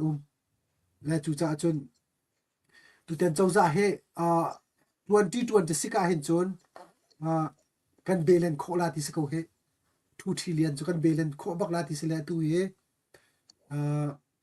veini those pol ni hin trillion deng chu kan pu chang ti se ko te trillion 1 trillion deng kan pu le ma hi 1 trillion hi kum voi 2026 cha kan pan la ti se le zai dak lo te lai Elon Musk ni chun azum ngai ko le zai dak lo te lai an belen kho lo mana an belen luk lak te lai ti ka zum 2026 an chun 27 trong kin chun avan thang ai te la le tu ten hi cho Donald Trump ni zakhat tling lo de arian tuan chunga hin chun tu ten cho ke zegen te lai voi khat tuana khin te hap kaw ngai pi khin atu atinga khen zai po khe avan sual srok ngai mi khe ti khe avan noi ngai mi khe lo asinan ma long time cha tha te lai le hlo thlin nak amu si an chun zuet cho rocket ka abakan ai kap te kola si poji jong zai jong ai kap te la kan won woi zong he tha tak te lai chon hil man zong he ale tampin ai deng te lai atu case man he akai thul atum thul he o le kan tung zar ka akai tu zar he kompal arak tum than le atu kan chim lang mang mi arte man cho kan tum ngai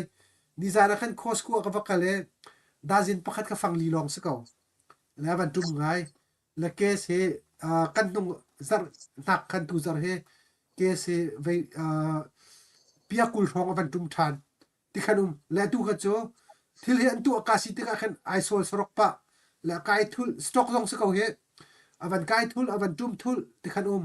le ati nging lau kan tila cho le atuan nak chu kum ni zakhat man thik ri lo chu mo ni soviet thong hang te kha si tik ri a khan thil hi afiang ten kan pu khori lo asinan mun sam chun aro than a hin cases an foi ten an control kho lai case an van control kho lai chun trai he ram som sri hen natlak na an van dai thu kho khin chun tam pia van chap lai chun adong na ka China he dilan tu kho 100% adila tu kho lo mana khen 50% ke Donald Trump ni China he dila tu kho sia chun zuet cha amyak tuk te lai le khi te ka khin chun kan thalai kan won woi jong thalai kan nun ding zon nom lai kan living stand jong ke asang de te lai kan won woi thim tam de te lai e second te lai KTC poji van that sia khin chun interest rate jong ke Federal Reserve ni khen avan thum chol kho avan thum lai du tok ten du mi in jong kha in tha jong kha kan chok kho than te la ti khe ke chu ro chan na kan ngai le tu tiang chu ne ka tipin pakhat man ka muri lo ke thil ke that nak le kin ka pu peng ri se tha bak e abiken democratic poll ni anatar ka cho walai chung di lak he vai uknak pakhat tanga hroi kalding kha antar kat le anma ni hi US rong he tlai peng rank peng kalpi peng kha anatin mi tarkat khong sele zon ru nak ti tu khan chun malem hu ning cheu khan he kal ko lai te a hau ru ning ke da tha de ti mi tu ka malem bi khi nak cheu khan hong sang ha ti nak sele je simna cheu kat ni US athon lawa khan chun valai pumpi kha cha rok ni ko la ti jong kha adir hun in adir mi kan uncle ni no tha ve ka hiti hin uncle democratic nang kalpi mi pe ka de che ti mi jong khan vele kha cho nam van chimi ya khan tam deu ai khomi jong chakan comment kon ha ite atha ta tak le dir mun kha kan van nei chin langmang cheu kon hala ma ten vai copy si lo in vai ma ten bi khian na kan van nei kho pa cheu chang hala ti jong kha van chim ko du le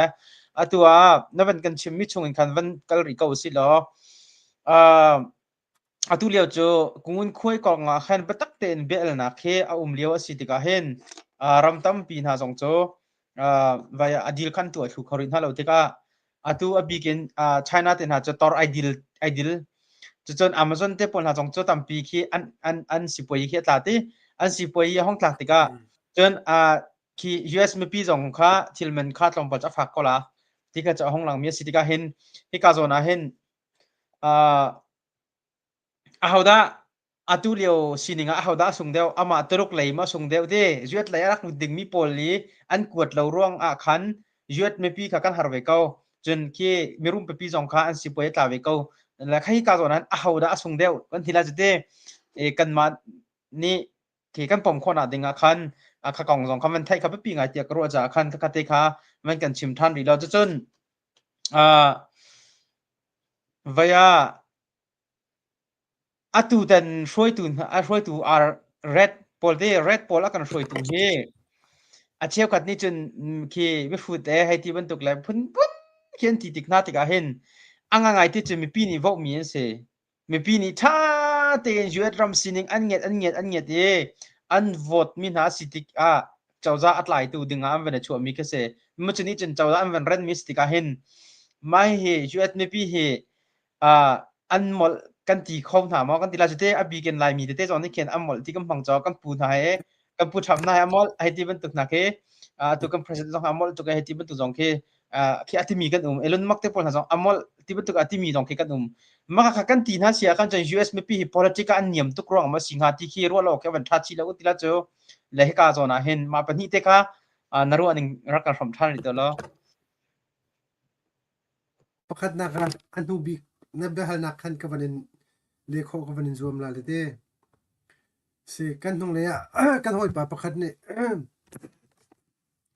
Elon Musk ten han an mo ilning he ti ka voi avan chim cho la ka hi ti mi cho na ka do a Elon Musk ni ana ichi mi company a pe ti pakhat nang ma le ki man itlai si lo sakat ka kum khat cho chim lo thani thatum kan ran ko nga pati so ke ti le te Elon Musk na cho vulai chonga mirum chem si so atua company ke zo man la boring sumo boring si so SpaceX rocket atua sumo atua Tesla si so chon a company ngai mi atam to ka chim kha company ngai azade yang skit kha aza company mi te he kin chon zarang lo si so kan ni lai mi izi kan ti lai kan ma du ding thil pakhat asil lo ta ka khen mi ru te chue khai ti khe chim kan pang so Elon Musk na chu bulai chungi zekan ti lai ke influential minung za khajong atel mi si cho chun bulai chunga mirum big si cho chun ama he chon nak le zonga PhD dissertation dia atu ami si cho zetlukanda mo Elon Musk he azat akum dia le kum som nga le kum thum kum li de hong long si cho Elon Musk he minau te si cho plukhen room cho Elon Musk pakhat arum mi kido ho second Jeff Bezos le atu Facebook pa an nei mi le Elon Musk nei mi akhen Elon Musk nei mi atam deu ri chu lukhen Elon Musk arum chu le ani athok that vening chu tu 2029 ati ko ru da ka te kawan pa sual tak mo 2029 akhen minung bak ni Mars akan phan la ti chu kha nang la ke Mars chu sim la tha pa chong chim la de kan ti lai lo lam na do ata mi kan si cho moto kan pa mo nge chu new zok ka chung man akan tlaw ko chu DC ko chung man akan tlaw ko chu GPS lo ba kan mo ani Mars de na cho ze GPS zok lo ba kan do ko an thwat ko chu ani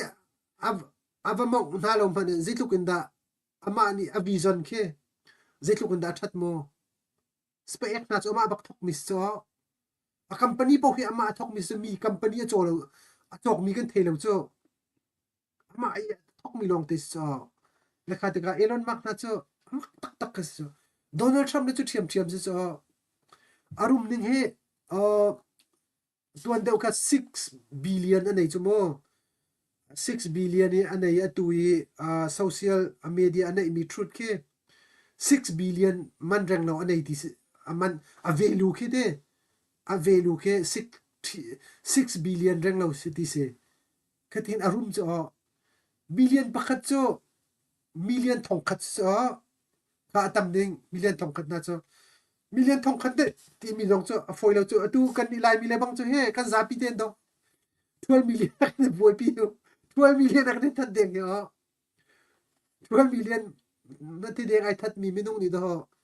Donald Trump te na me shoot kan ti cho American president te na cho asoso en nga kho so lo bata ten an ma part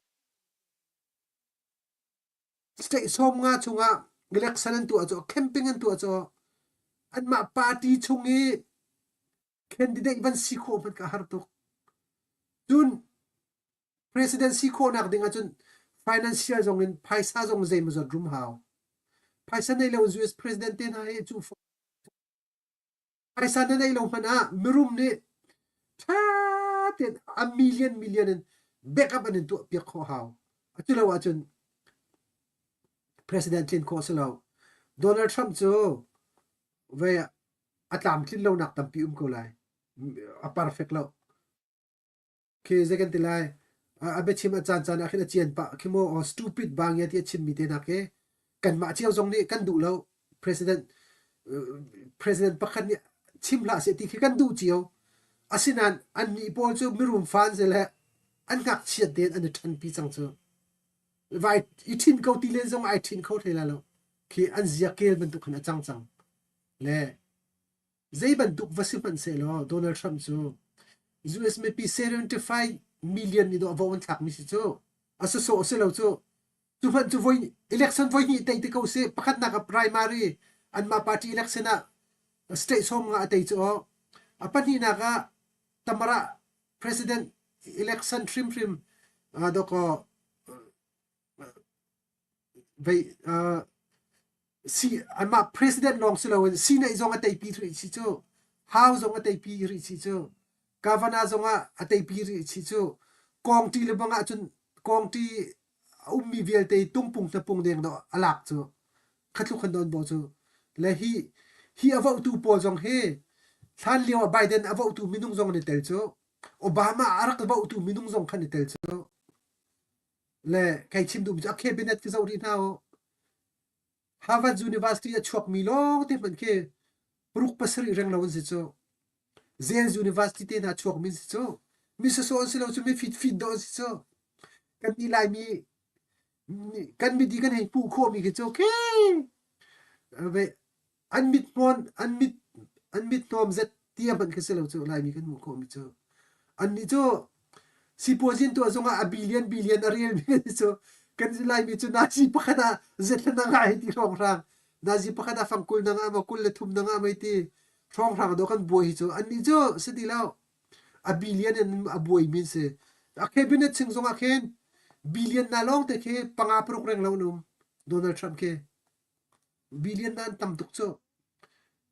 him nak le zongan ra an za room nak zai le zongen personal le zongen makuru biautin ha zai tu dan fit mo atui pambon dite han si zonga khen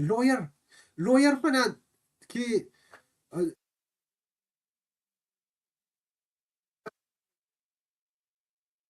sin ha cho atui a cabinet a khen menung panga pro kanum cho an siang ai nak zong cho zel Harvard te na be si cho mi se son sila atum tlang bak don si cho le zau man lo minau te dien seri cho ka khen tar ki minung pati rong long dum ke minung kum som nga le kum nga na tang le de long te se cabinet ke zau man naw mi fit long te le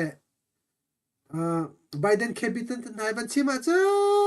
an van bule to Biden cabinet na chu au man min tam pak man lo chu nga chia ji wan ji Blinken ka aza cha me ti usilo ma man ka khoi karam pan den respect lo chu le tu makuru bio je tu da fit zai sina yen vo dio pan akhan vo za khadum le 99 vo do nga cho tu luk chun democrat zong an pom mi cho republican chim lo mo le chu cha chun a cabinet zong an feedback chu na ma Donald Trump zong chu phaisa zong nei arum zong rum samat le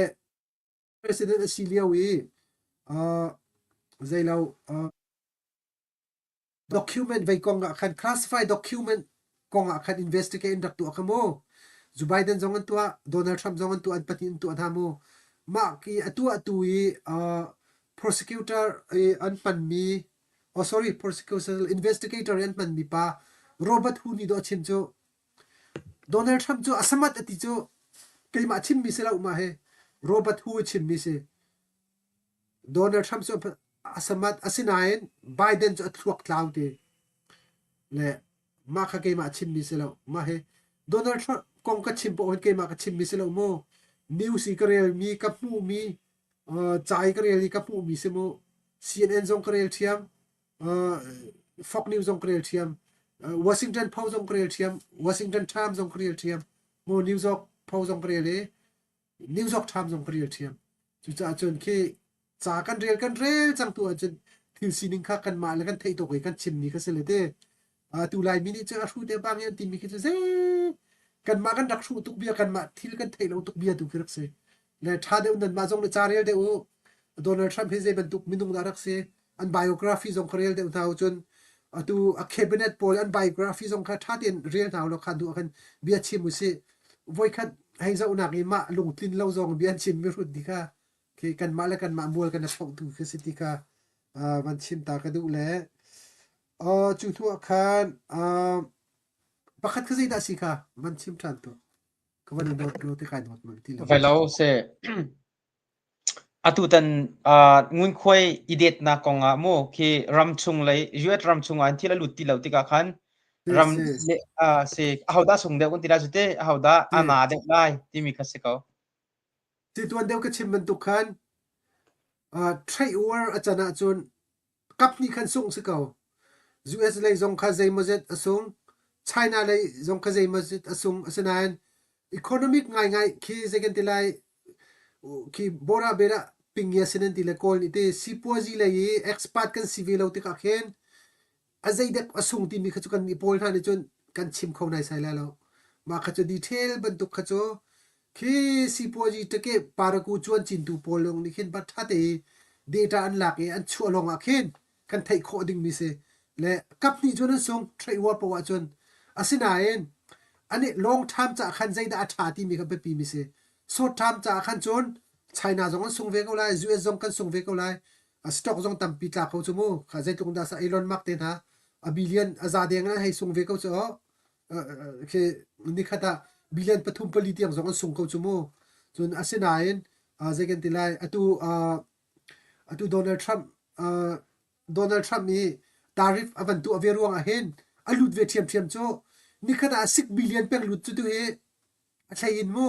อันผู้บัลเรามีอันผู้มีนี่ขนาดUS อัน6 billion เป็นลุดอะตอมบิกินและกับนี่นั้นส่งเขาอาศินาเองคัดติเลยเห็นอันดับผู้นักแค่รักเวเทียมและ US จงอาเห็นส่งเขาอาศินานี่ขนาดเห็นตัวนึงหัน US นี่ tariff อวันไกรวงอาเห็นเต้6 billion เป็นเหงะที่มีกษัตริย์และ China ให้ใจ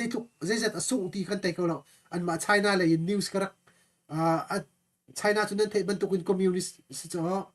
ดูปวินจะลงเต็นสัตย์ไซโคจงสิแล้ว data ลักจงลักโคสิแล้วจนในกันที่ไร media freedom จงลงถึงอาคาร China จนใจถึงมันกันเทเขาเราช่วงเลยค่ะอาเซนายนอาเฟียงมิโจใช่อตุยนิวส์อารามิโจChina ตินโบใส่กันอันตินโบปลุงอัชวกที่เราอันเดียวทุบที่เสมาคาเฟียงจนอามาซงนี่ขันดันบันเตติกาขัน China ที่จูอดีรบักดีรที่เขาสิเขาและจูจะจนเอาดาไอเตล่าที่เขาจูอัฐานมารเอาไลอากุมจูถ้านี่ทุ่มจนแกจะไอเฟียงลาที่เขาจูเขาถ้าทุ่มถ้าลีปีนอาราอุสวนสิสิอาขันจนไอที่เรียนในปอนเซียมิเตwarehouse อันที่ริกาเคสกันที่ไรไปเอา of stock เสียขันจนไม่ปีจงขันหาร์ละขาดยังขันโจจวดเจ้าจงเนี่ยดูไรแล้วคือ warehouse ที่ริ stock อันนี้เชื่อมีเวลติค่ะอดีตขณะเข็น tariff ข้าใจเต็มหมดเจกันที่ไรจะบ่อยจงอันนี้ชนไรอันตัวที่ไรที่ข้าซุ่มนักกันในและพันตุกดิ้งแล้ว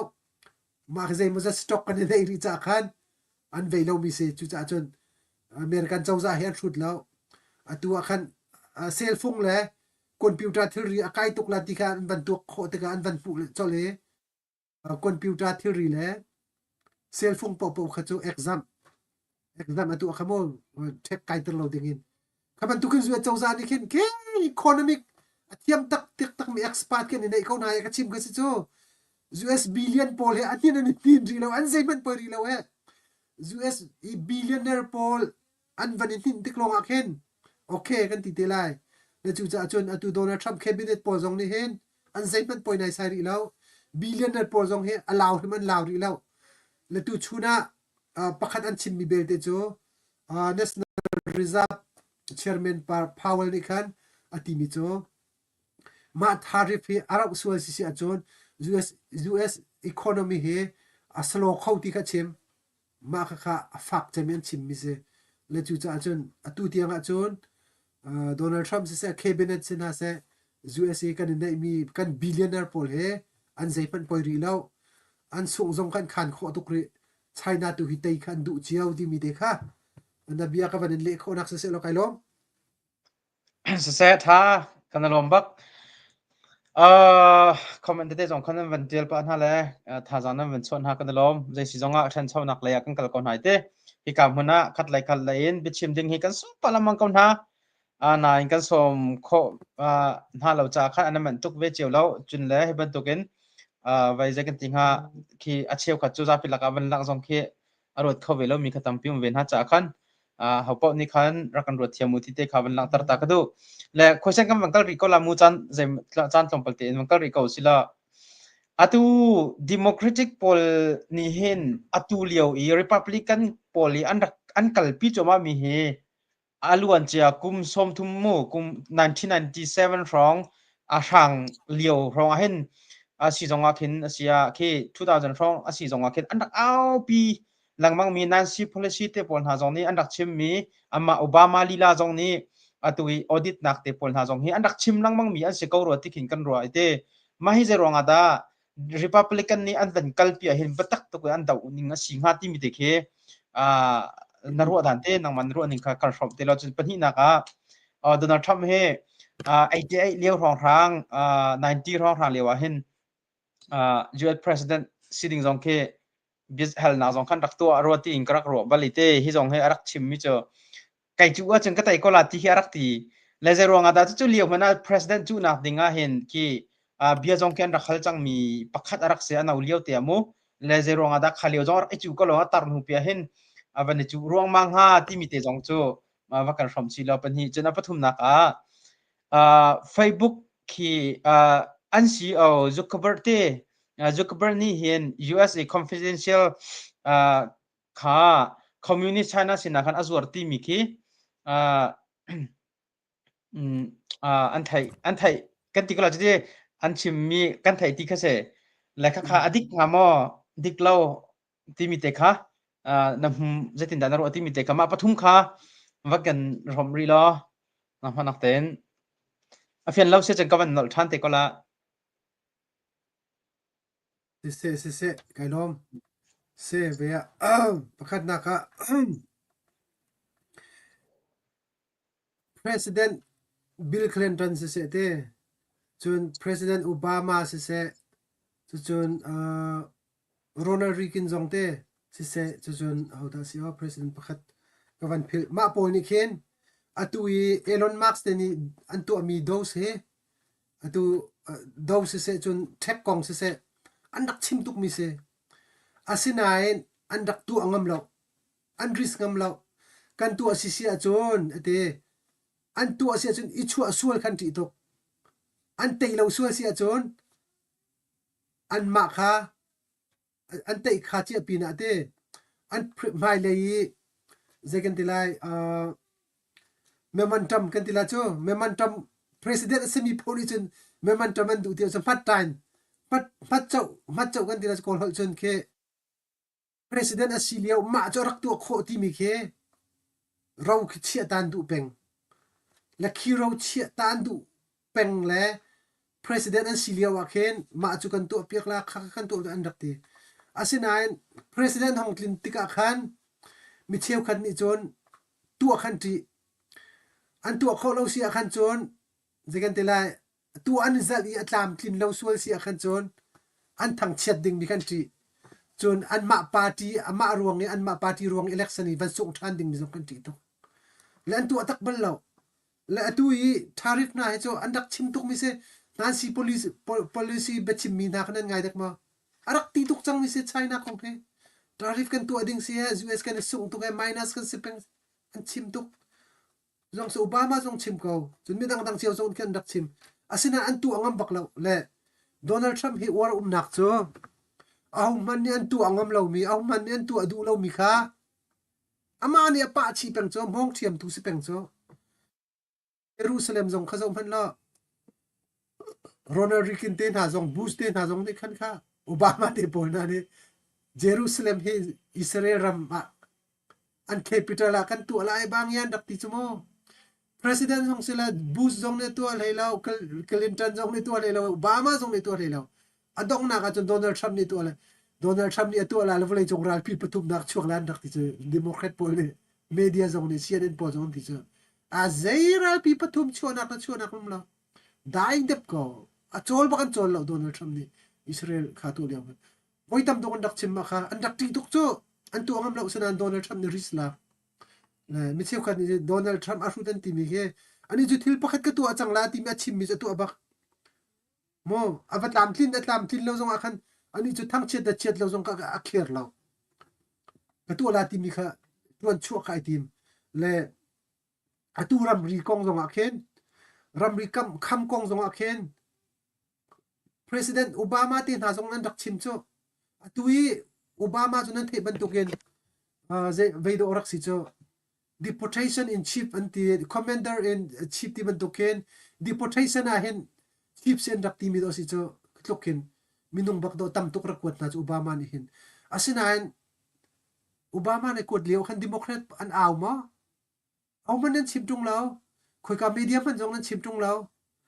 atu President Donald Trump eyes ni an ban tlei na le an kod mi jong he atam tukun kan theri lo yo an he aw ning he media poll ni hin mo le ma Democrat poll ki chu ur ti khen ur shim ur ti ki pakhat ni khen pakhat khat ni an ma Democrat chung pakhat ni khwanga tu mi se cha an za pi te khen lam ai tin mi poll bak khen se Democrat poll chu le khi zegen tilai khi as an tin hae khi zegen tilai khi as ti mi chu buai churi thil tu akhe abania pakhat khat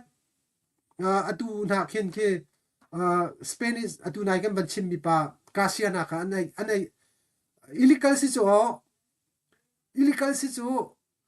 anu pi zong avel mi si chu MS13 keng member si chu ani ko chu an ma Democrat Joe Biden ni ko se lo man nen aw la lo chu hi ka kong na batak nen aw chun abena bia atui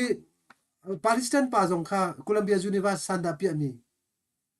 ama kha US citizen zong se lo chu ramdang mi si chu an tlai le aboi ruang amo le kuat ding tim chu an boi hoi chu kha ki zai pau ki boi chu huam reng sanda pia ai ti ban tuk le das na chuai hei ti le vai pau ki chu an ni party chu zai pau kha ki as bak ken se zai pau ki boi churi khiti boi churi thil tu ai rampi zong boi kha an ni cha khen an zai pen poilo le Republican chu zo ulo kha Joe Biden president kumli atuan chunga khan Republican sandan pi anan thaima ke thei bak law pakhat te lo January 6 to go Donald Trump vaun fil ruang em boi mi mani khanan boila thajing ki tu zon boi ti lo chu zo lo Democrat pol ni zar cher di on do sandan pi odisia daus ruang zonga sandan pi Elon Musk zong sandan pi no Columbia University zonga sandan pi ba bom ri na Harvard University zong sandan pi bom ri na cho le kha an kal dan rim kha ma ti kan se le Republican ni khen black and this chon ni chu huai ba kan se ani ne huai ani ne arang dia chon ani chu huai Paul Republican van chu khuan kai le dina se lo Democrat Paul chu an kal ko lai khatluk khin ani huat ning ke se an huat ning na ke le ma kha se le ani chu avai event te na zong kha an zaiman poilo Democrat Paul chu tikhan second dila mob rule kan dila cha ke Democrat an chol chang dan ke mob rule pung san se lusu luwei ke second dila ur ke sanda pi ke mob rule kan tile tim rang chen mob rule tin tilai hol chen second thing ha mi bu ni mi nam ne ke ban tu boy cher tu ami ke an ni cho an vai rim se la chu cha chon Republican ni zai tu ki thil than tu zonga khan an ni chon luam pom lo maruang Donald Trump ti ka union address lewa vai baka chim ka capital hinga Democrat poll cha an lung lom nak ding an ka tu kho lo mi ni chu kalung tha lo tu ka ti ka thil tha tu so kan lom kho lo kha ni na ka mak ngai chu kak chapa tin ha kamo kak chet leo ten z ke FBI lu ding voices da sok ti si ka voice som tu ma sok ti si lo ma kak chapa te ka complain ni pa te ka Donald Trump ne FBI kabang tin ha ma khamidam lo se ka khaban tuk tin ha ne lom kho lo mi sun Hamas poll tin ha an release mi an dak chua mi tin ha ke president be chim liawi an dak rat an bandir an dir piak kho bak lo an sa pai zo an be piak du bak na lo so le thil tha atu zo an lom kho lo Republican chon slem lo chuma kha Joe Biden ni thil tha atu ai abena bia pharmacy kong te na drug di sigan man mi te pol na abena bia deng de win tu kho la bangan ti chon Republican ka an dir la an sa pain bek ve ko chu nai Trump mi union address atu liam khan alang tuk ko chu kha min khun speed adi khan an chuak cho Joe Biden ni kum chair de union address atu le Republican pakhat man an chuan an pula lu chu ma kha se le kha ani dan nak se ma kha pakhat chu kho chun pani na ki ve Zuckerberg ni ve confidential Russia China na ti ma chu si China ma hi ni hi sorry bak se ka thai bak lo bi se le ke ma ka pu lo ma si ka be ma si a chu si a chun new chu ka zau pa ka ti ko nan ma new si ka thai lo le te sorry se ba ya ke ma zong ni ka ban ho than ti la le ze ve ya voi dam ka ne ton than tik tu khan chim kho kan ban zoom te thala sorry se ma kong hi ka thai bak lo mi si cha khan sorry se ka ban chim kho lo ti mi te kha okay kan pu tham he anau lewa zero thlar a chung har interest pa ko ro ka ti vai lo te jong khamu kha khate kha kan simpya chil tin chim mi kha ke ma zong ni voi khat zu chu pa kha pu ro ka te interview an to mi khan ka rak pu le nan thai ban to gen Donald Trump cho pum ro tha se pasitral se chun ama he real estate arak tu ami se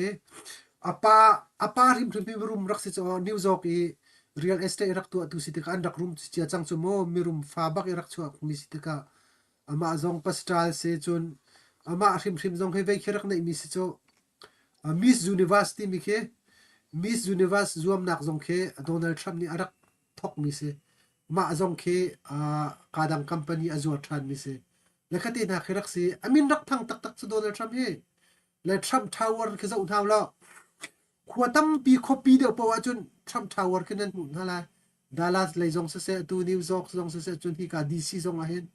Trump Tower po business mu na ma khe ama hotel long te si cho le khatik arak room tuk tik a khen ama le ma zong ke confident rak nei tuk chu chun fa le zong ke zo thau lo a fa le zong ke mi ane chu ani chu mo ke Donald Trump Jr. se chun Ivanka se chun Eric Trump zong se anma ten company ane nei khowe anma ten zaipo an fa le ke mi ane chu ani chu Donald Trump a fa le vel ten ha ke mo atu baron zong ke siam kai na ka khin mizabak city si chu atu baron te zong ke a fa le zong ke tattoo zong ane thu lau zuding zong an lau cooking te na drug te na atong mi pakhat pan lau di chu fa le ke zaitu kan da mo an khak chet le nar zau khen na la zu chup zong khan nan pu la afa pa te baron zong kha achim khamo no pat te ka zu na ding lai lau tattoo nai thu lai lau siang ina pak tha ten on nai zon na ti ati bak chu acha chu le kha se le Donald Trump he azad ve nak afa le mi a chwa ter di ko na an fa le an va le an nu pi le zong khe mi sa son lo chu mi sa bak an sari hoi na chu atu afa pa i anu pi le bang khe chu tu Republican ni ve si khe an chairman ko chairman bak se chu kitluk khin an fit le ke chu ke ti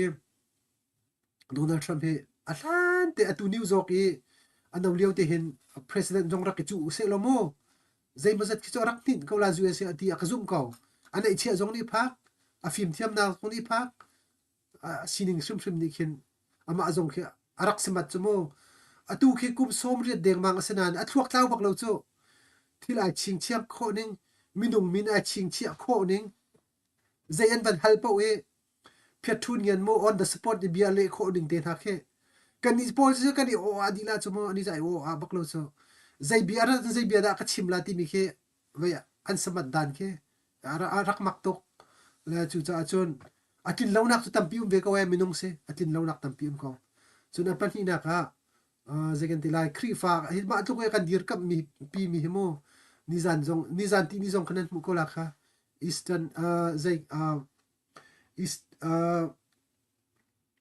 zai rol dang nak da tu piak na kha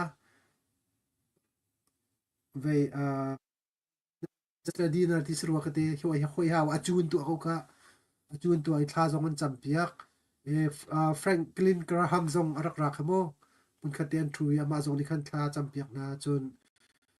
ครีฟ้ากันซุ่มนัก policy พวกเฮอดีร์กำเขาจะโดนทรัมป์สู้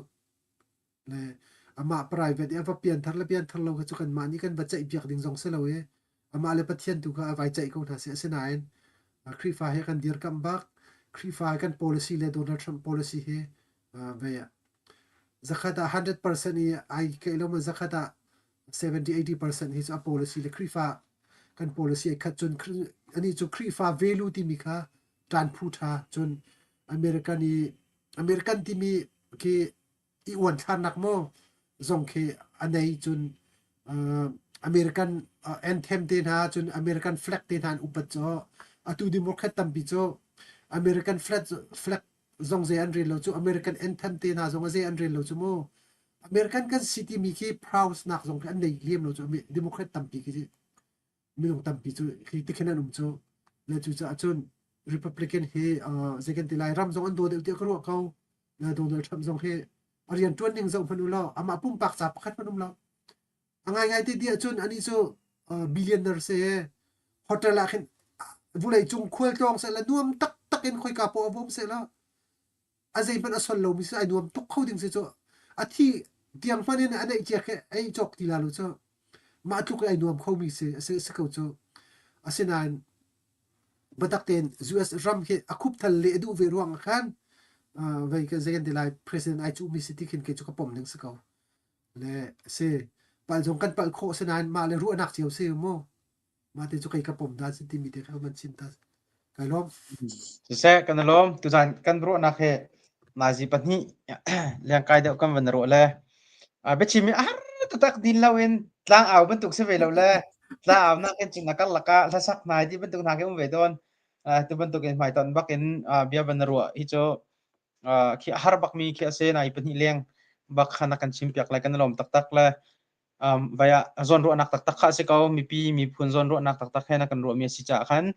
navan ke navan kan kalpi kho mi jong he se ko ti kha kan ni jong kan pom dan se mai lai jonga ram le mi phun ni na thai mi na hal mi vel te kha from ding in kan tim tu pek lang mang ri ko lo ti te jong kha hi munin lungli post in van in nol le van in cha jong kan in du mi se kan dok nak lai kha kan van kal pa ko lai mo e kan lom tu khring chan la dok naka nang mani chim her mi te kha na du mi te jong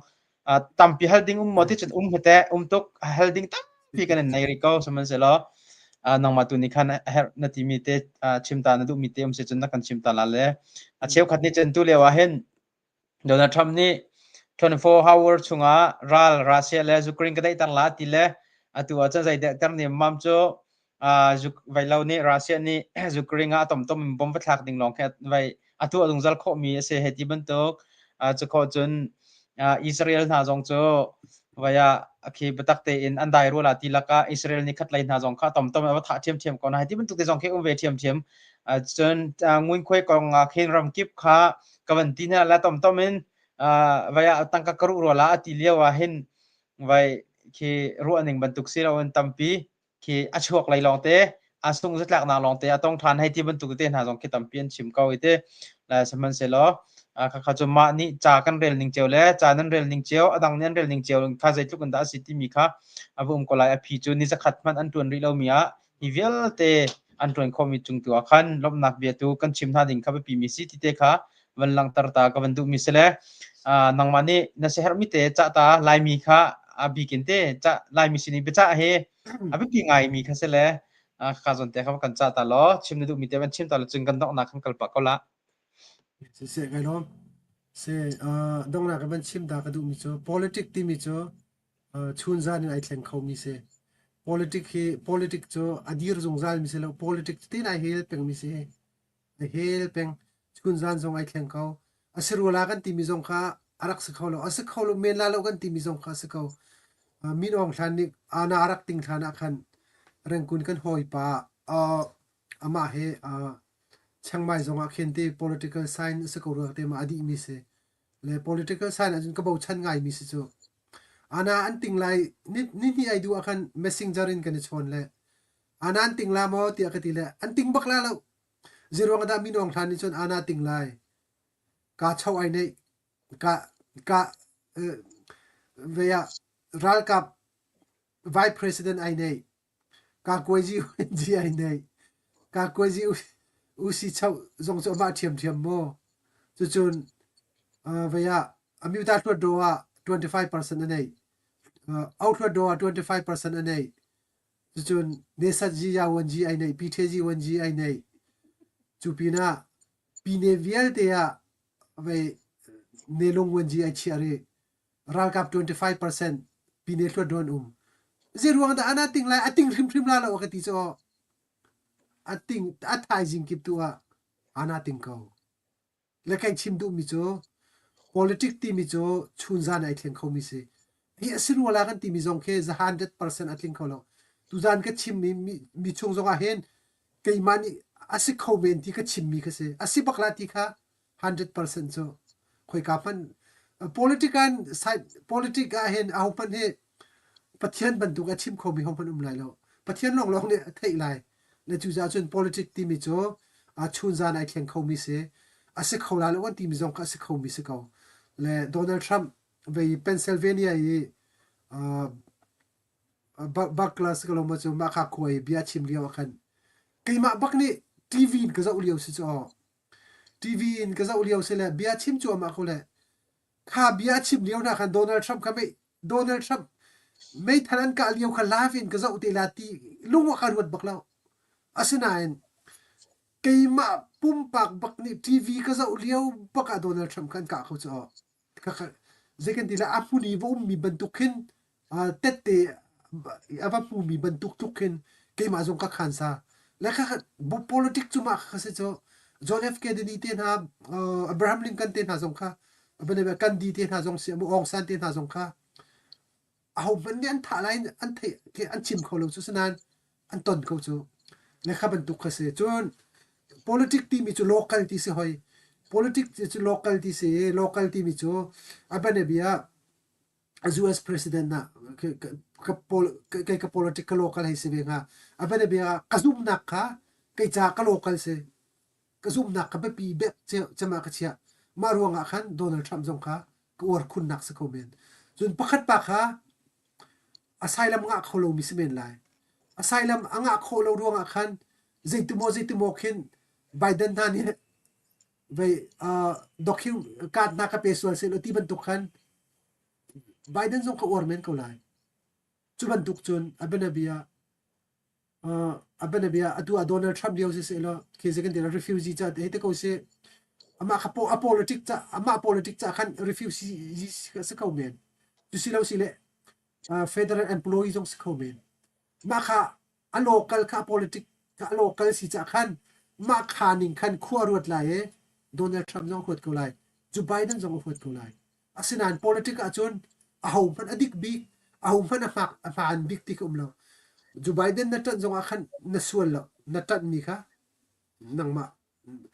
ma decision nang ma bian ai cha mi se kan ma ni Obama kan tan mi zong kha kan ma decision kan tu mi se Bill Clinton kan tan mi zong kha kan ma ni ki na kan tu mi se le chu cha chun politic a chun jekan tela ahum pan zungzal hoi kom ti mi le Zungzal ral ti mit umlo ti sekamo there is no enemy in politics and there is no enemy in ke second tilai politics ti si cho le chu cha chun politics a chun a ho man hoi kom jong kan ban lo kan zungzal lo ban tuken politics a chun a zungzal ra jong kan umlo tu chun nia politica kan ral lai asanan kum voya chun hoi kom thabi kan se kho ko chu ma te kha ka chim chu chun